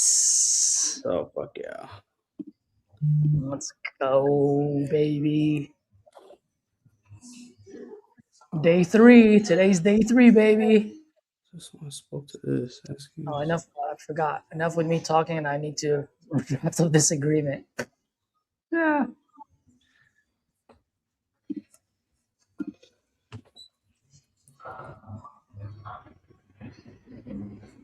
Hey, Trisha. Earlier, I was a little mad at you for a second. Can she hear me? She can. Why? She said why. Because you were like, when you were talking to her, you're like, it's coming from Cycle Sales. I was like, wait. I'm like, Trisha changed her CRM without using my link. I'm like, what the heck, man? Yeah, I'm trying out Stephanie's. But that's what I heard. So you're in Stephanie's CRM? Yeah, I'm trying it out. See what I don't like about Cycle, I do like Cycle a lot, but what I don't like about it is where the symbol is located. It makes it really hard to save things. Where the what? Where the Cycle Sales symbol is really hard to save. Yeah. You can drag it. Yeah. I've tried multiple times. It won't drag anywhere. Oh shoot! Mine has the like 6 little dots, and you just put your mouse on it and say. I've tried so many times. You gotta find the 6 little dots though. Oh, I mean, it's still annoying as heck. It does anywhere you want. What the heck? I've tried so many times. All right, I'm just gonna send you this picture. You have to hover your mouse over it before those. Oh, I'm doing it right now. Appear. Oh, really? Yeah. Yeah, he just realized it because what he was doing was he was probably clicking on the logo instead of the 6 dots. Yeah, absolutely. Problem solved. Man, that's I knew there was a reason why you had it done. All right, so this gentleman that I just hopped off the phone with is totally a tired landlord. He might be willing to hold the note, but we just talked for 50 minutes, and he's like, I need to take a beat. Nice. Yeah. Nice. I might need to chat about comping this property to see. I don't know that. I told him his number doesn't work as a cash offer. If you hold the note, it might work. And then what'd he say? He started like telling me his expenses and telling me all of the actual details to where it would make that deal make sense. But I also think that if a Caesar or a Matt talked to him, they could get enough of the pain points in there where he would probably just accept the cash offer. Why would there? Well, what is his pain points? I mean, it's a cash cow for him. So what's his pain point? I mean, from what he won't pay for somebody else to manage it. And I don't know if it really is a cash cow, honestly. No, what I meant was like it's just an investment for him. Like he's got no emotional attachment to it. So why is he selling?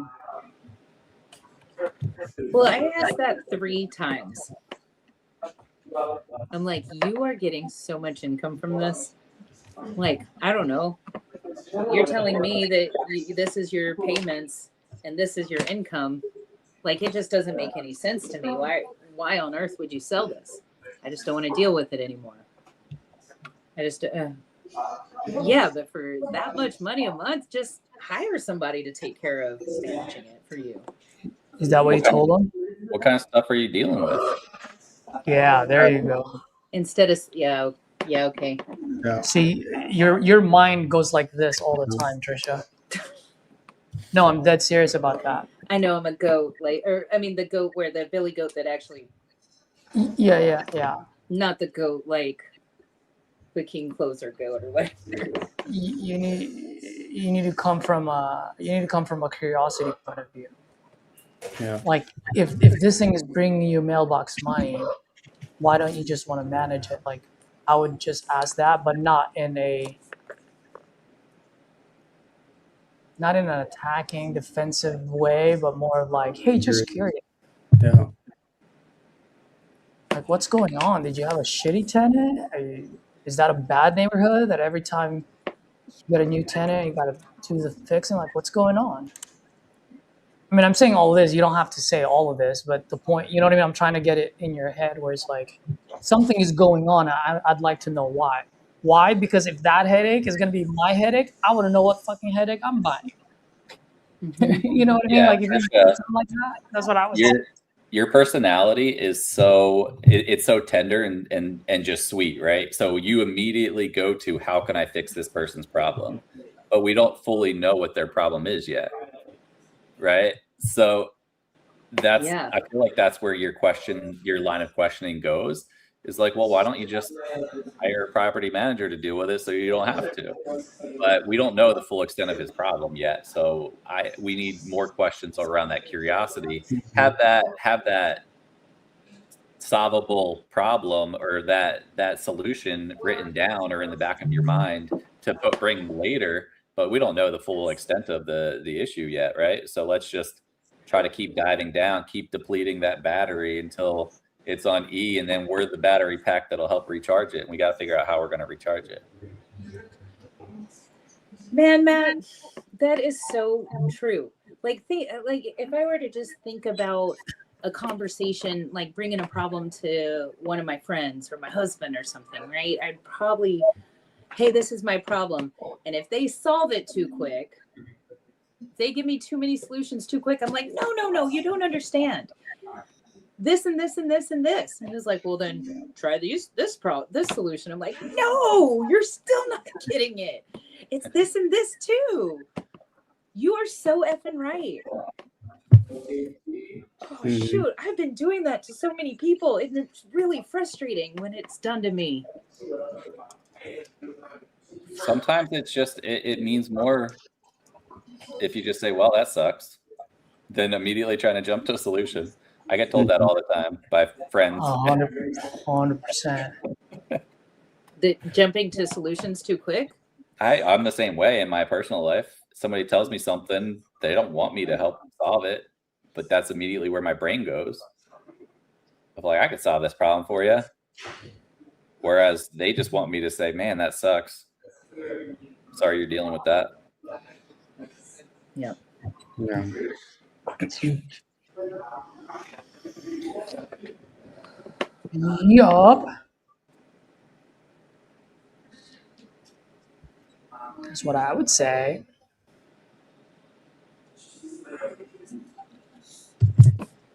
But you know what, though, Trisha?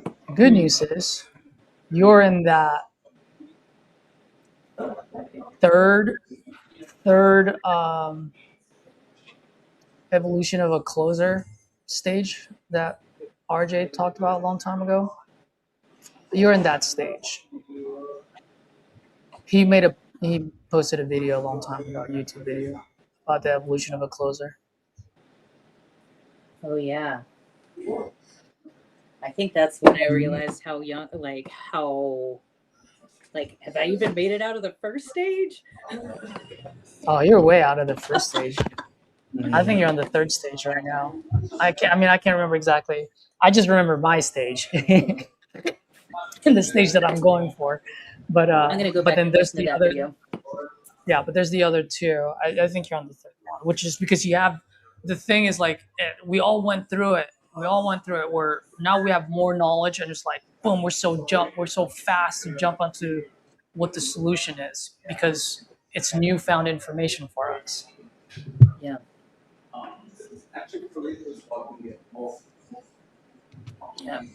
Yeah, now.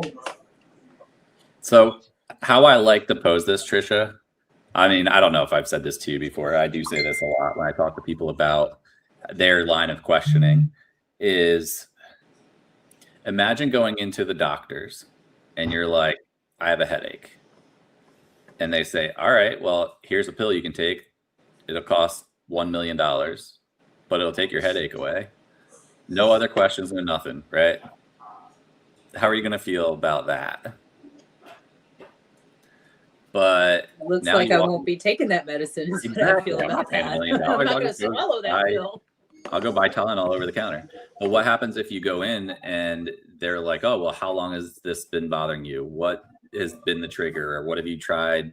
Like really dive in. All right, let's really dive in and see what's going on. Let's do some more testing. Let's really get to the root of this. And you find out, all right, I have cancer and I'm going to die in 3 months if I don't do something about this. Then they're like, hey, I have this magic pill. How much would you pay for it at that point? Probably more than nothing. Yeah. So, yeah. I always say either like a good doctor, which is hard to find these days, or curiosity, like childlike curiosity. Hang out with a 5-year-old. How many questions are they going to ask if you're like, man, I have a headache? Or whatever, something that they're super interested in if they're not on electronics and focusing on whatever YouTube short they have going on, they are going to ask you a lot of questions until they understand what's going on. Well, why? Why is that? Why are you saying that? What does that mean? Childlike curiosity. Until they see a flower and they're like, this will help. The squirrel runs by, yeah. Gentlemen, it's always so fun to call with you. I want to do it again very soon. My sweetheart just came home, so I'm going to hop off. All right. Trisha, always great having you. Yeah, thanks you guys. Let's do it again. Yeah, I'm going to hop off for a short period of time as well. I got to run to the grocery store and pick up some charcuterie fixins. Ooh, look at this guy. I will be back. Awesome. I'm getting out of the wholesaling business. I'm starting my own charcuterie business. So if you guys Let's want. Go. Awesome. I'll hire you. All right. I'll be back shortly. Thanks, Matt. Thanks, Caesar. You're welcome. Thanks, guys. Thanks for hopping on. Are you going to?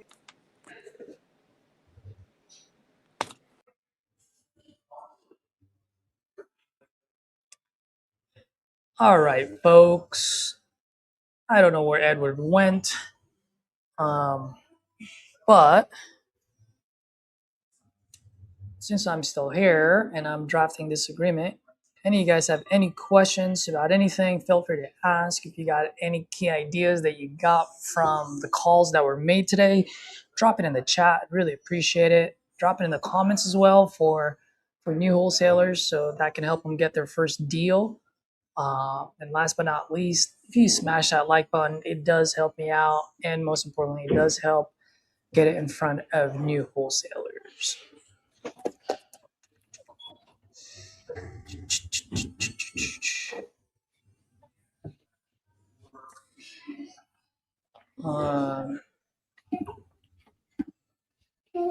I was gonna put something in the terms, Edward, on like contingent on making sure that the numbers make sense for the end buyer. Do you think I even need to do that or no? No. Give me my waistlet. No. No, I don't think No, so. right? No. No, because it's already in the renegotiation clause and all that shit, right? Yeah.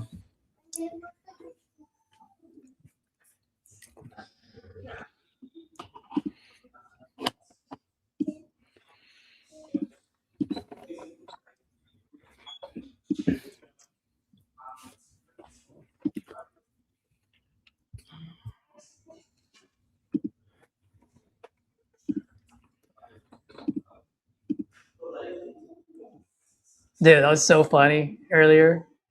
I was like, Trisha, like the Knicks the other day. Bro, dude, that I was Dude. watching the game. I was like, oh, we have this in the bag. And then afterwards, I was like, what is going on right now? Like, geez. She almost like it wasn't just me, right? Like you guys all felt it too, yeah? Yeah. Yeah, because I was like, oh man. I was talking about the game, but yeah, like going back to Trisha. Oh, yeah. Go back to Trisha Oh yeah, the game. I haven't been able to watch any of the games, dude. Dude, I freaking, oh man.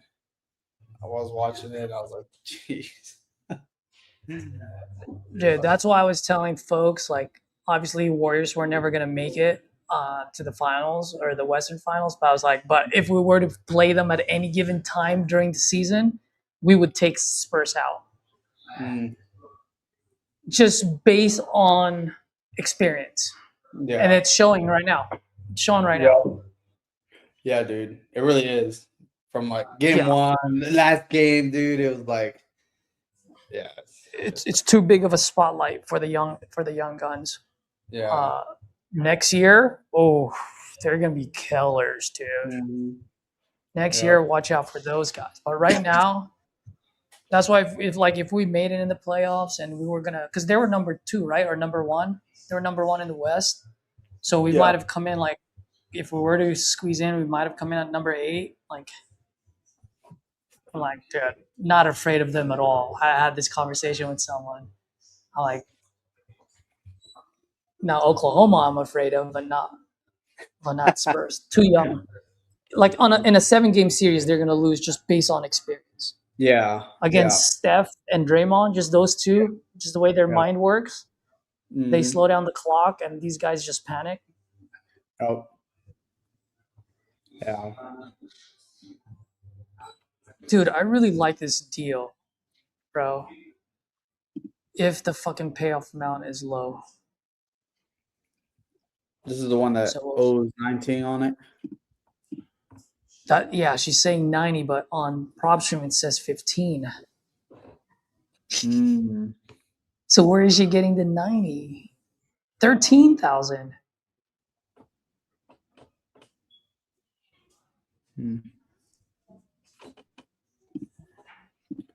Save this link here. Well, for everyone else, I think I'm gonna end this now. Because you got to call in, Trisha got to call in, I think Matt got to call in as well, and then I got to call in. Yeah. So every single one of us got to call in. Provided pretty good content and value so far.